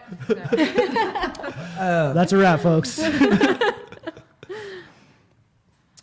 I think wherever the places, whether it be with ourselves or other people, the places where we need to extend that grace and forgiveness in a big way is where lives are changed and breakthrough happens. Mm-hmm. I seen a boy or a young man the other day at Cooper's Creek store. And Miss Jody, who's the owner of the store, was talking about hiring somebody back. And this boy, or this guy, cussed my mom out, just called her every name in the book, right? Several months ago. And so I was hanging on to a lot of resentments. And so he comes walking in. And, let me back up. Before he comes walking in, I'm talking to Miss Jody about hiring this person back. And I'm like, well, you need to show grace and forgiveness now. It's what we're supposed to do. And literally, that come out of my mouth. The guy comes walking up the steps. But I knew right then that God was showing me something, that I needed to deal with. And so, yeah, I mean, that's how lives are changed, and even our own breakthrough, grace and forgiveness. But not even for just yourself, like changing your own life, that forgiveness helps to change their life. Yeah. Just by them being exposed to that forgiveness and just being like, wow, like I done something that was really low and this person's forgiven me for it. No way. I don't, but Not no. Hypothetically. No. But no, I've done a lot of things in my life where I've had to ask for forgiveness. What about in recovery? Yeah. That's all you're going to say? Yeah. Wait, remember that time we was running? That one time we was running? I mean. I think I was getting ready and we finished. The time we was running, I think we was in Tennessee. And I was telling you a story about something I had done. It might have been with my dad. Remember, I just broke out and just started bawling. And that was when I experienced that forgiveness for myself of what I had done to my dad. While he was sick. Tennessee? Yeah. I'm pretty sure it was. But it just come out of nowhere, and I feel like, if I hadn't been running, I probably wouldn't have experienced that. Just so far out of self, and I was like, wow. And I got to, it just come up in my spirit, and I was like, been hanging on to it. Obviously, I was bawling like a baby. Caitlin had her arm around me, working up to her. And I was like, I was just letting it all out. But yeah. How has your recovery evolved from back in those early days of being in the rooms and challenging yourself physically to what it is today? How does it differ? Like, where are the opportunities to continue to challenge yourself right now? It doesn't differ that much. I mean, I think I mentioned I'm a creature of habit.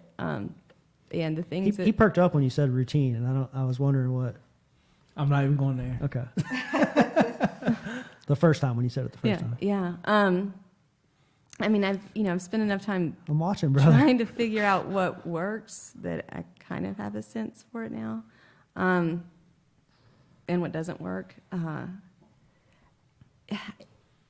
One way I've evolved over the last few years is I think I've made a lot of progress in not letting perfect be the enemy of the good. And Oh, that's good. Yes. That'd preach. I can relate That'd with preach. you so much, He's- Shelly, he's- for he- real. He's going to steal that one from you. it wasn't an original anyway, so I'm not going to copyright it or Yeah. anything. But Don't feel bad, because he takes all my sins. and I've claims taken them. one or two. So, why what don't was you just gonna give her say? some credit? Go ahead, finish. No, but I think I've made a lot of progress. I Say used that to, again, though. So how do you say that? in not letting perfect be the enemy of the good. And so, I used to push myself, I think, to a point of being, unhealthy in what I thought were healthy pursuits, but because I couldn't, rest when I needed to rest, or, take what you're looking at.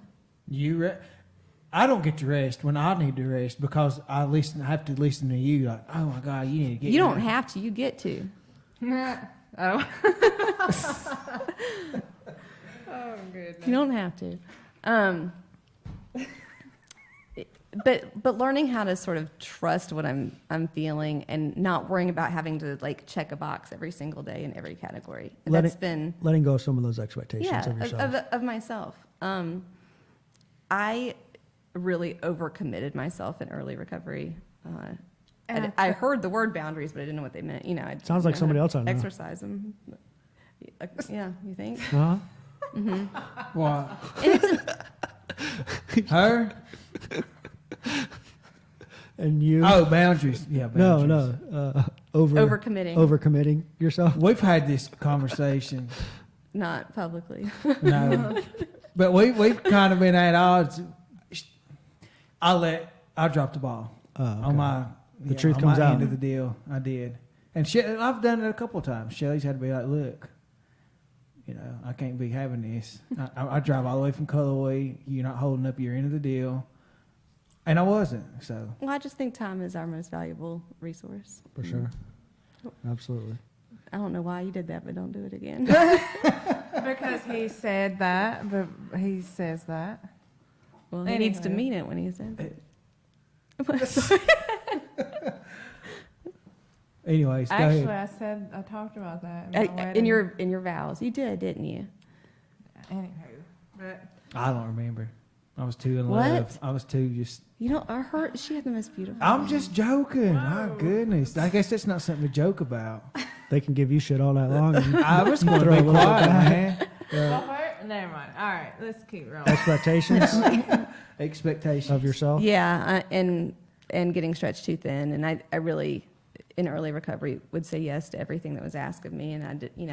My people pleasing was on full steam ahead. Did you experience a period of burnout from it? Probably. It may have coincided with kind of moving out here, and I think part of me was relieved to step away from some of the responsibilities I had in Raleigh with respect to the recovery community. But also, it was 2016, that's the year that we moved.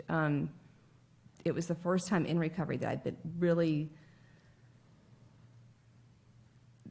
experienced a lot of different changes. I mean, we moved, I changed jobs, lost 2 of our dogs,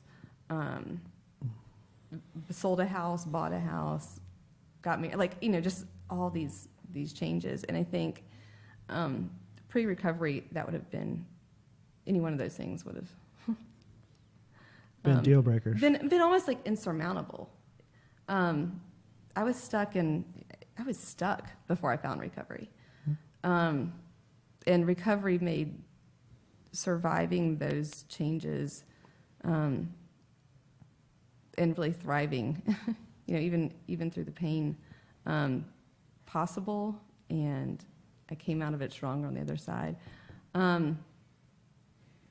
But yeah, moving from Raleigh, I did feel like I'd taken on so much, and so when I made a point when I got out here to not bite off more than I could chew in a healthy way, not to overextend myself too much. You alluded to that transition at the beginning of the show. You alluded to that transition being somewhat challenging, going from like a thriving, large metropolitan type of recovery community to like the rural side. Like, how did you find your people? How did you land? How did you find what was going to work? No, y'all aren't my only people, but it definitely takes more effort here. I was in Raleigh. There are dozens, if not hundreds, of meetings a day, at least in the kind of Raleigh, Durham, Chapel Hill community, anywhere from 5 a.m. probably to midnight. I mean, there's no comparison to here in terms of the availability of opportunities for meetings, and also just the size of the community generally. And so here I had to be more deliberate, and I am grateful that I did have some time under my belt, because I had more confidence reaching out to people and going into meetings that I wasn't familiar with than I think I would have otherwise been had I been put in a situation where I was not familiar with the community in really early recovery. I don't know if confidence is the right word, but just I had more comfort in my own skin and in my own recovery by that time, that I didn't feel especially strange walking into a gymnasium and saying to somebody I hadn't met before, "Hi, I'm Shelli and I'm in recovery." I don't know if I could have done that earlier. Yeah. What about, we haven't really talked much about like spirituality and like your involvement in your church, or what role that plays, how you balance it with, your fellowship and personal life and that sort of thing. In how, like, what role church plays, or spirituality? Because I don't necessarily think they're one and the same.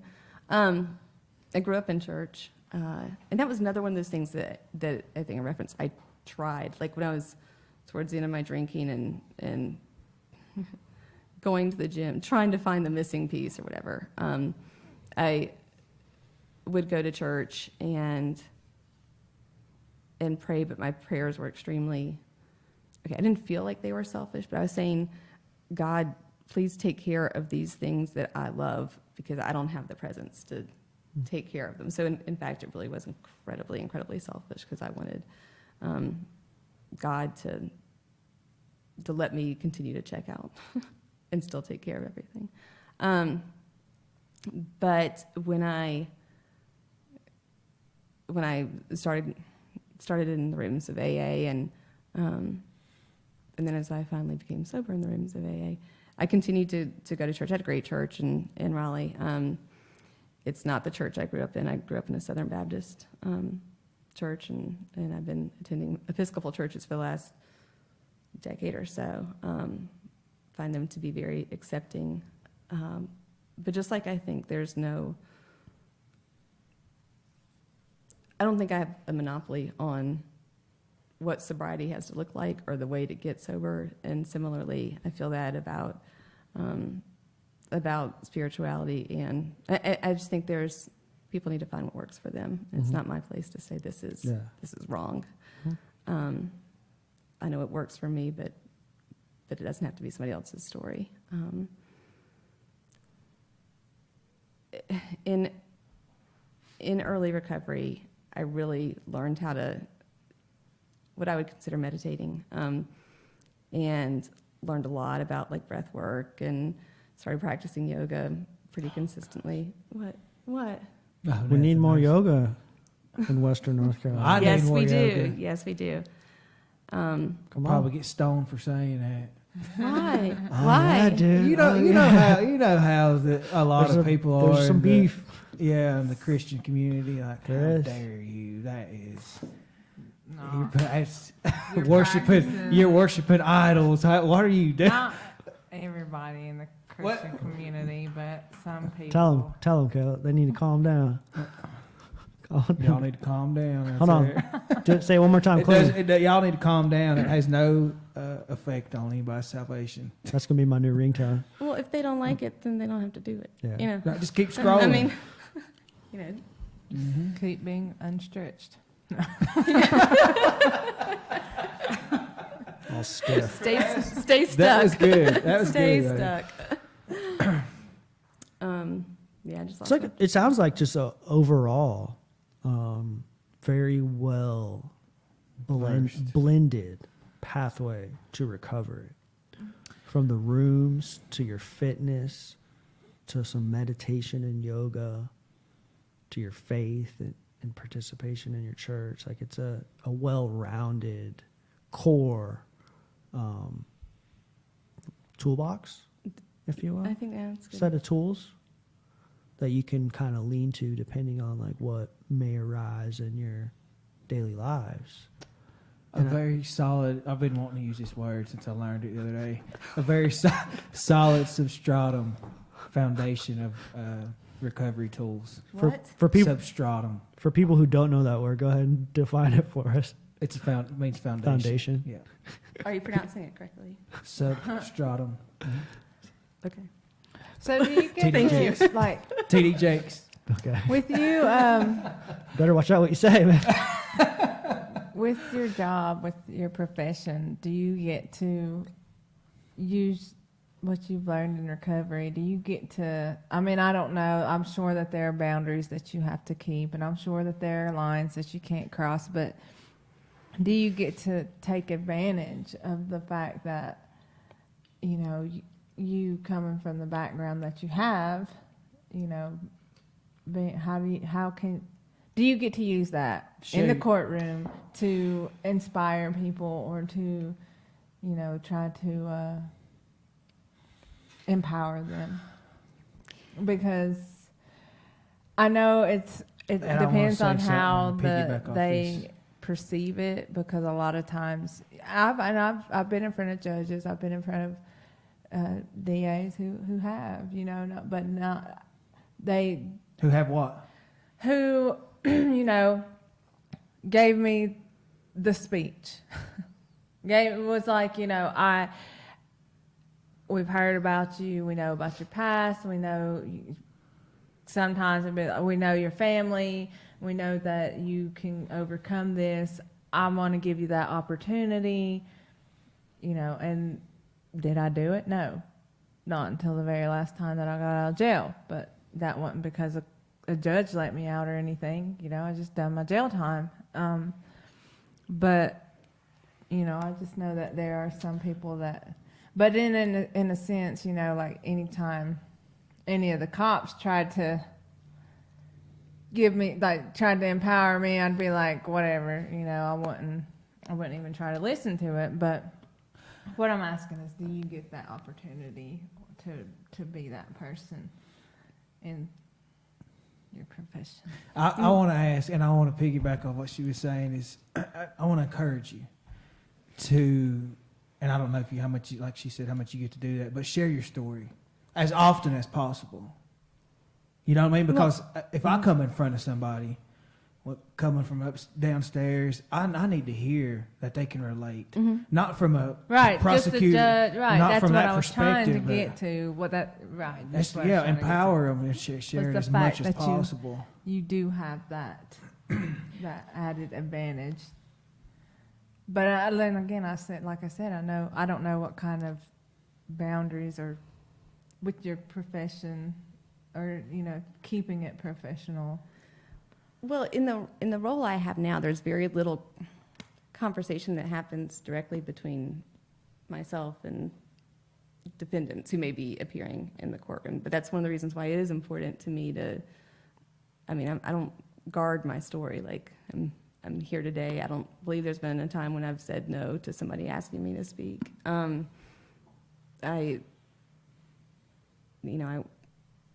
like to think of myself as an example that recovery is possible, and that also recovery, or I know you're gonna criticize whatever word I choose, but I'm gonna say addiction touches all aspects of society. None of us. What? It's The word addiction. I can't remember if that's one of the bad words. Addict. Oh, okay. Okay. That what? Why are you? That's growth. I love it. But it affects every family, every occupation. In terms of, I've shared my story with clients before. It's not like I said I'm going to do this on every occasion. It's more like as it seems appropriate. Right. I think it helps me. The saying, "Don't BS a BSer." I mean, I think sometimes I'm like, You can use it as a tool, yeah, right? yeah, Is that what you're saying? yeah. When they start feeding you a story, like, listen. Yeah. Or even defense counsel start, Yeah. feeding me a story. I'm like, actually, I do. When they're saying you don't understand, blah blah blah, I'm like, yeah, actually, I do understand. Very intimately, I understand that. I look with a lot of gratitude at my, I'm grateful for my addiction. I'm extremely grateful for my recovery. It's the hardest and definitely the hardest, but definitely the best thing I've ever done. And I think it does help me be a better lawyer. I think that would be true if I was in any other profession either, because it helps me be a better person, I think the difference is too is that, like Caleb shared in his story, that like walking up those steps and seeing his buddy on that side of the courtroom and experiencing like a high level of guilt, some shame from like where he was personally at. The difference with you is that you can just like, regardless of if you're disclosing anything, you can approach it and treat them with a level of compassion and a level of like understanding, I guess, of their situation, whether you allude to it or not, like to where that they could prevent those types of like feelings that Caleb felt, Right, and just ride with me for just a second here. Hang on. Obviously, when you're down in the pods, you hear a lot of talk about the different guards, what they experience, the DOs or whatever, and prosecutors as well. And I just know how impactful that would be if that was circulating down there. Be like, look, we got somebody that knows what can relate to what we're going through. Yes. And I just think that you could help change lives just by being very transparent. Like I said, I don't know how much you do that, but just share as much as possible. Well, again, I'm not guarded about it. I mean, there's no benefit to me holding that on. Yeah. I think it's a secret. I mean, But I'm not like helping myself or others. right. So I'm just saying, like, do they know that about you? If they don't, then try to. I'm just encouraging. I hope you receive that. No, I hear you. I'm prohibited from speaking directly to Most people, of the conversation is between her and the defense attorneys. Right. Yeah. That's why I try and make myself available. Yeah, stuff like this. Yeah. And out But in the I have community. seen Cody now a few times, like as inmates are coming in or whatever, as everyone's getting seated or we're waiting on the judge, he'll come over, and I have seen him do that. Talk to some people, be like, "What are you doing in here again?" Or and presents that opportunity. You can slide it in somewhere. I think we should do an article on One Feather. I think that you should go down there every morning and sit out there and advocate for them. I'll sit outside when they come outside, do handball, but hey, Shelli. Y'all go talk to Shelli. Ask about the savage. Yeah. She'll have them running. She'll be challenging them like she challenges you, brother. Hey, actually, since Why? you brought up running, No, yeah, what? oh, wait. No, she was getting ready to say something. Yeah. Mm-mm. No, go ahead. Yeah, No. I really don't remember. Because this is way off. It just made me think of it. Sorry. My bad. Well, there is this Saturday, a 5K going on, a recovery. May the 4th be with you. Mm-hmm. Is that I what don't it have, is? I don't have no, dog in that fight. I don't know anything about Star Is Wars. it? Yeah. Oh my gosh. I've never watched It's Star May Wars. 4th. Oh That's the my date. gosh. Oh, but it's in reference to recovery. Mhm. Right? Yeah, and I would like to see a lot of people come out to that and just take a stand and link arms, And see if he can keep up with Caleb. and see if you can keep up with Shelli. Don't give me no love because Shelly's going to rebuke you. Uh-huh. Where is it? It's at the mound. Okay. I'll see you 'Cause down there. there's a 5K the next weekend too, Yeah, there is in Mhm. Oklahoma. We'll be and running that. in Cherokee as well. But Day no, 5K. if you guys didn't know about it, Mhm. come out to it, check it out. If you've lost somebody, come out and let them have a Have voice. somebody Or still struggling. yeah. Oh, while you're at it, I'll there's be a there. Tuesday or something, or next Tuesday. There is a That- amazing event called Bowl for The Hope. Bowl for Hope. You going, Shelly? First annual. You gonna be there? First I'll probably be annual. Half the We don't know proceeds yet, are but I going would like to see it to first annual. Res Hope, and the other half is going to the Cherokee Children's Home Start building to a help playground. purchase materials so the kids could have a playground. This is our second event with them. We done a kickball game with them Mhm. last spring as well. So Cool. Going to be a bunch of cool prizes. Chief donated a big screen. Big screen TV. So come out and get your bowl on. It's only $5. How do you win this big screen? You got a bowl pretty darn good, I'd say. Beat everybody. Better beat Chief Sneed, and Oh, piece of he cake. said he's gonna get he's gonna bowl 300. Piece of cake. That's what he said. Yeah. ain't it? No, but there's other prizes too, like some gift cards to Brios, and there'll be Mhm. raffles. And Brios is there'll be raffle tickets being sold for different prizes. And I did want to show Res Hope some love today. A couple days ago, it came up that it was Res Hope's birthday Yeah, on Facebook, and it was. what that means is that's the day I finally created a Facebook profile for Res Hope. We had just, and I should have worn an original shirt, the pink ones, but I didn't.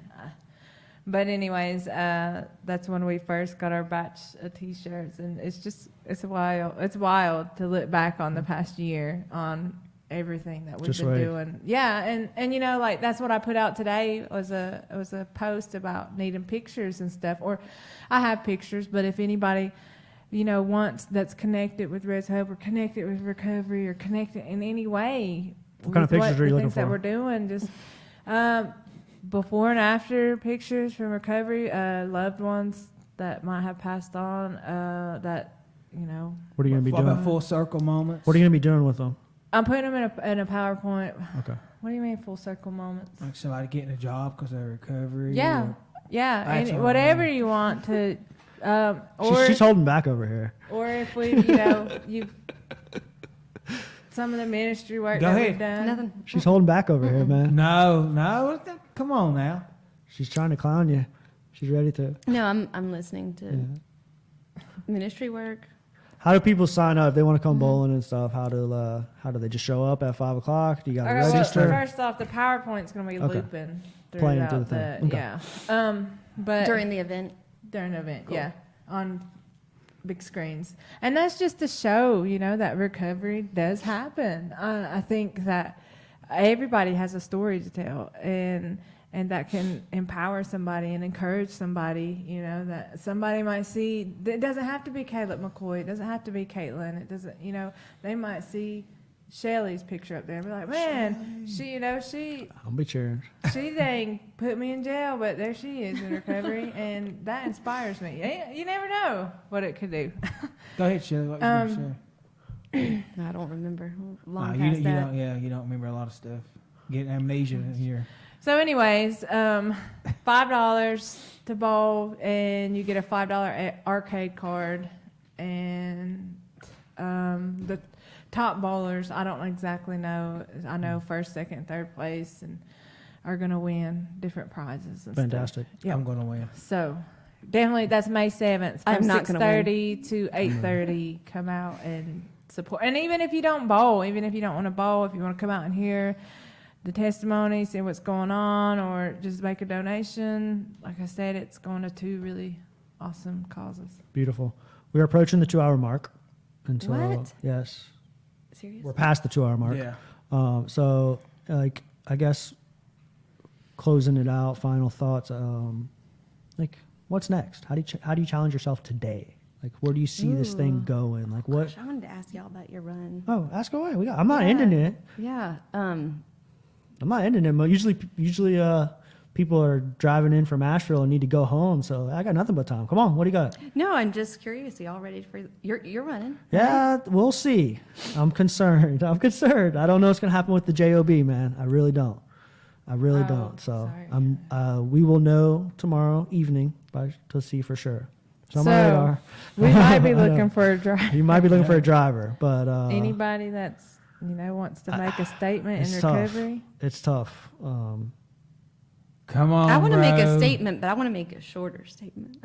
What are you thinking? No, I mean, like I think it's hard to Take off. carve out that much time. I mean, Yeah. That's what we're not. short. It's not. Yeah, it's not feasible for a lot of people. But I think it's awesome to have a goal, you know, that's extraordinary and something to work for. And I'm excited for y'all. I'm excited that you're able to do it. We'll It'll be make a trip wonderful out. accomplishment. Come run some with us. Come drive some. I'm not interested in driving. I'm not going to fly across the country to drive. I know. So he tried to make me the We driver. had He did? a huge disagreement for on this time? Yeah. Oh, I was like, if Rob don't go, you're going to drive. Oh, if she'll drive, I'll run with you. No, I'm not driving. We had a huge disagreement Yeah, so- on our honeymoon about this, actually. Only On Caleb, that note, good night. only Caleb McCoy would have an argument about a long distance run on his honeymoon. So as it stands right now, right? So the plan was the way this whole thing unfolded was that he came back from his first run and we did a bunch of podcasts, and he kept saying, I want to do something more. And he said like something about the Pacific Coast once or twice. He's throwing out all these crazy ideas. You go back to listen to our old podcast in the early days when he first got back, and he was talking about 7 continents in 7 days. He's still going to do Watch. that. It's on- Watch. He's still going to do Watch that. and see. And he mentioned the Pacific Coast a couple times, and so like down the road we had a conversation on the air. I was like, hey, what if we did this Pacific Coast thing? We took our podcast with us and we popped into recovery communities, and I could document you guys running in a nice professional quality. I'm gonna buy a nice camera with some of the money that we have set aside for a camera, and just that sort of thing. How if we could like document this whole thing, and it kind of like has evolved. What's wrong with you, man? Kind of has evolved. He's mad. Kind of has evolved into this thing, right? And then we've been like planning on this. Caleb worked really hard on selecting a route. He ordered some books on Amazon and did his research and kind of selected a route, destinations, and that sort of thing, and do some fellowship work and reach out to communities. I can't believe we're doing this on the air. Is something about to happen? Yeah, no, it's not. And so, do all of these things, and I work this crappy job. I make like $9 an hour. I enjoy engaging with the community, but it's not like a career. It's something to get me through college while we're doing this thing. So like 2 weeks ago, job kind of was proposed to me that could be very impactful on like my career path, and the work that's being done and their goals and visions are very in line with like where I want to take this podcast. And it's one of those opportunities where like I don't know that it would ever be presented to me again. And so we'll see. I don't know. That's where we're at. That's where we're at. I'm going to find out tomorrow if I got the job or not. I went through the interview process and that sort of thing. So I don't know. Good You luck. know, have to wait. Preparation meeting opportunity. Yeah, right? it is. And it's like, it sounds like the universe is conspiring to support you. You know, it's You know, conspiring to sabotage our adventure too. So like, how do you? No, but And I'm the type of person that's like, go for it. Like I tend to not conform to normal, you know, things. Like I do things differently, right? Like I don't choose a traditional path. like starting up a podcast that nobody else. I just, doing. yeah, I just don't. I'm not somebody that does that. So like, for me to step away from this adventure that we have planned and worked so hard on it is kind of like, in a sense, somewhat going against my typical train of thought and typical behaviors and that sort of thing. Like I'm usually the guy that's like, fuck it, let's go. You know what I mean? So like it's a big dilemma, you know? What do they say? Like flip a coin Yeah.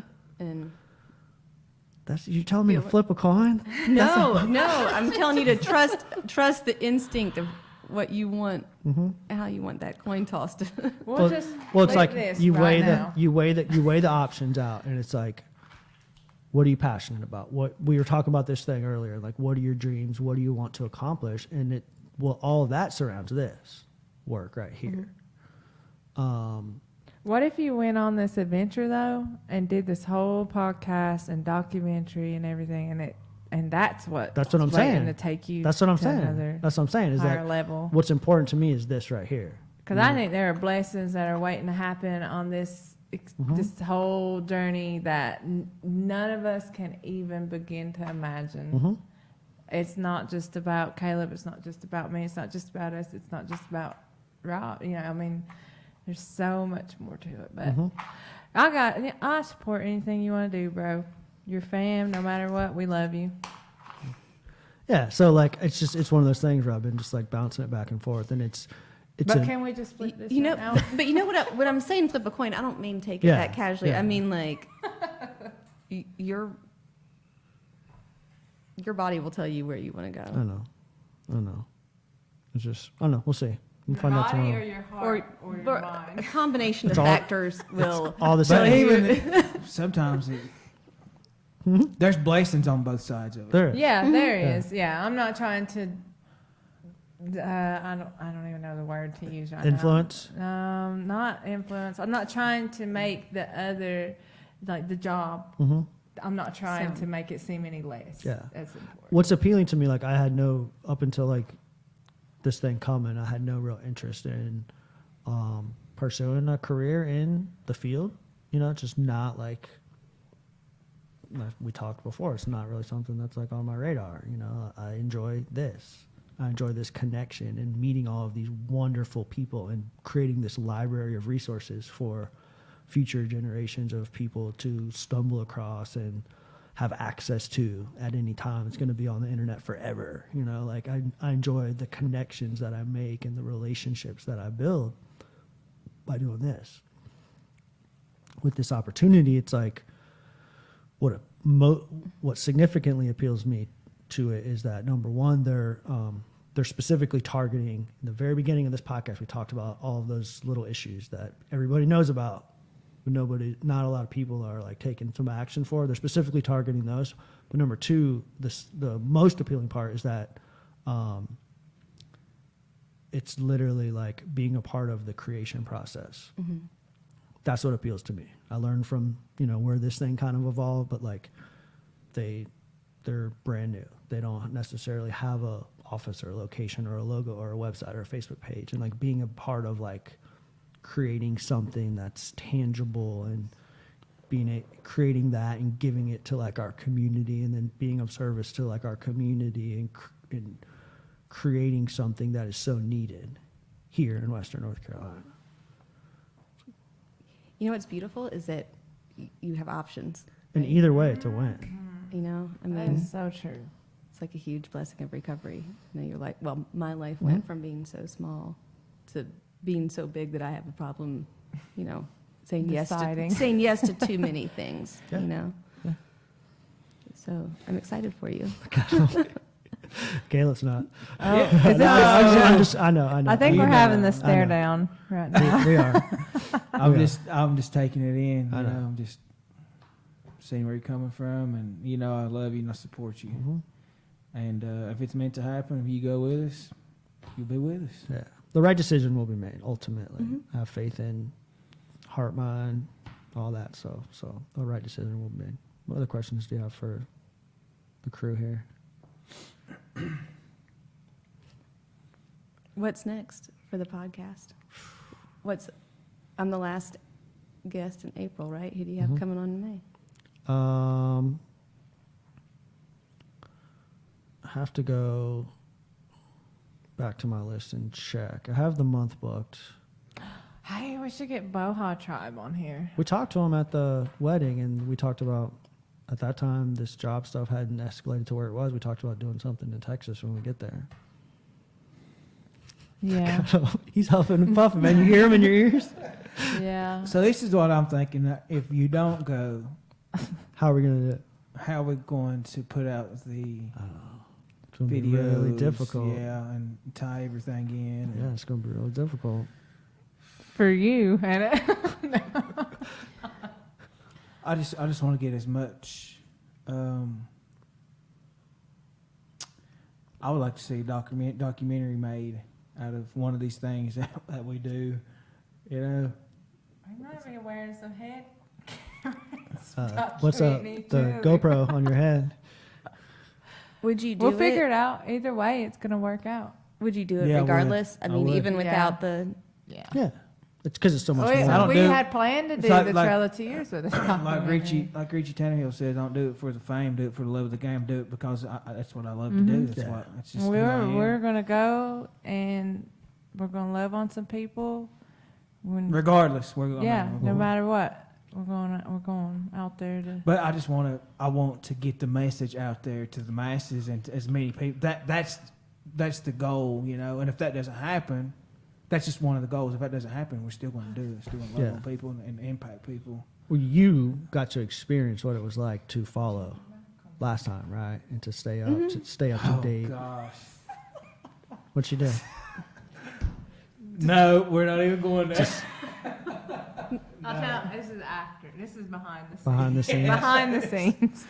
To like follow like along and to like, you know, each night pop open your Facebook and see what Caleb did today and what he's up Oh, I to. did not You do didn't do that. all that? I checked in from time to time. There was a lot of people. though. Many people did. Yes, many people did. Many people did, and so I think that's what he's getting at. There's so many. The impacts. There's so much negativity out there, and everybody loves to see a comeback story of hope. You know, inspiration. I mean, there's just so much. There's just this huge volume of hate and anger and you know what I mean, and just bitterness out there. And so I'm just so thankful to have this platform that God's blessed me with, that I can impact people, and that's why, you know, I mean, that's a huge part of you know, my ministry. Mm-hmm. Amen. Amen, brother. Amen. All right, Shelli. Yeah, thanks for what's- having me. Yeah, Got what? a picture for you. You got a picture? Oh, okay. You texting it to me? Yeah. So I'm going to show you a picture that Caleb wants me to show, and I want you to describe. Okay. Yeah. I want you to describe to me, Shelli, what is taking place in this picture, and describe it to our audience who can't see it on TV or on the YouTube. Like, what is taking place in the picture? What like led up to this moment where you or somebody in your life documented it I have no idea what and this picture shared it or posted it out publicly? Like, what is. were the This surrounding from my circumstances? childhood? Yeah. It is. Do you know how he got it? She sent it. She sent it to you. He's getting his own picture. Yeah. Well, while we're waiting for Caleb to do that, I want to send out a big thank you to Carmen Bryant.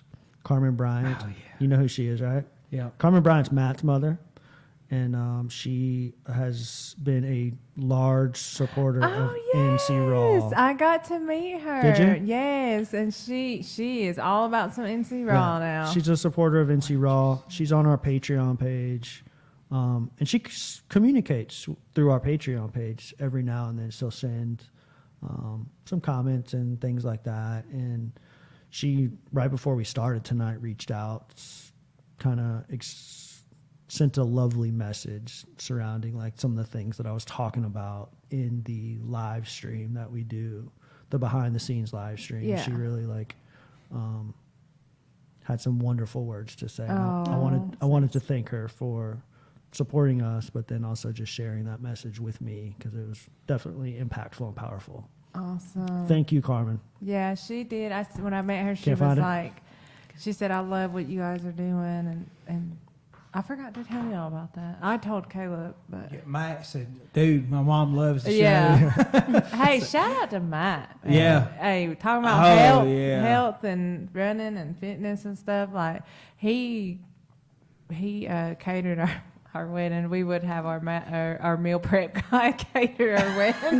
Well, it was funny because like But he killed it. It was- number he one, did. the food was phenomenal, right? Mhm. I mean, I was going around, people were talking, and everyone was just like, "Man, this food's so great." And so I was talking to him as I was waiting for the pictures and all that crap, and I was like, "So, like, you know, a lot of people have been talking about the food." I was like, "So, like, have you been like passing out a lot of business cards and like getting some leads and stuff like that?" And he's like, "Oh, no, I don't want anything because then I don't want anything to do with all that. I got my hands full with just like the meal prep and stuff." He's like, I'm not necessarily cater. looking for another wedding to cater." He's like, "That's not something that's on my radar." I do have to give him a shout out though, because that was awesome.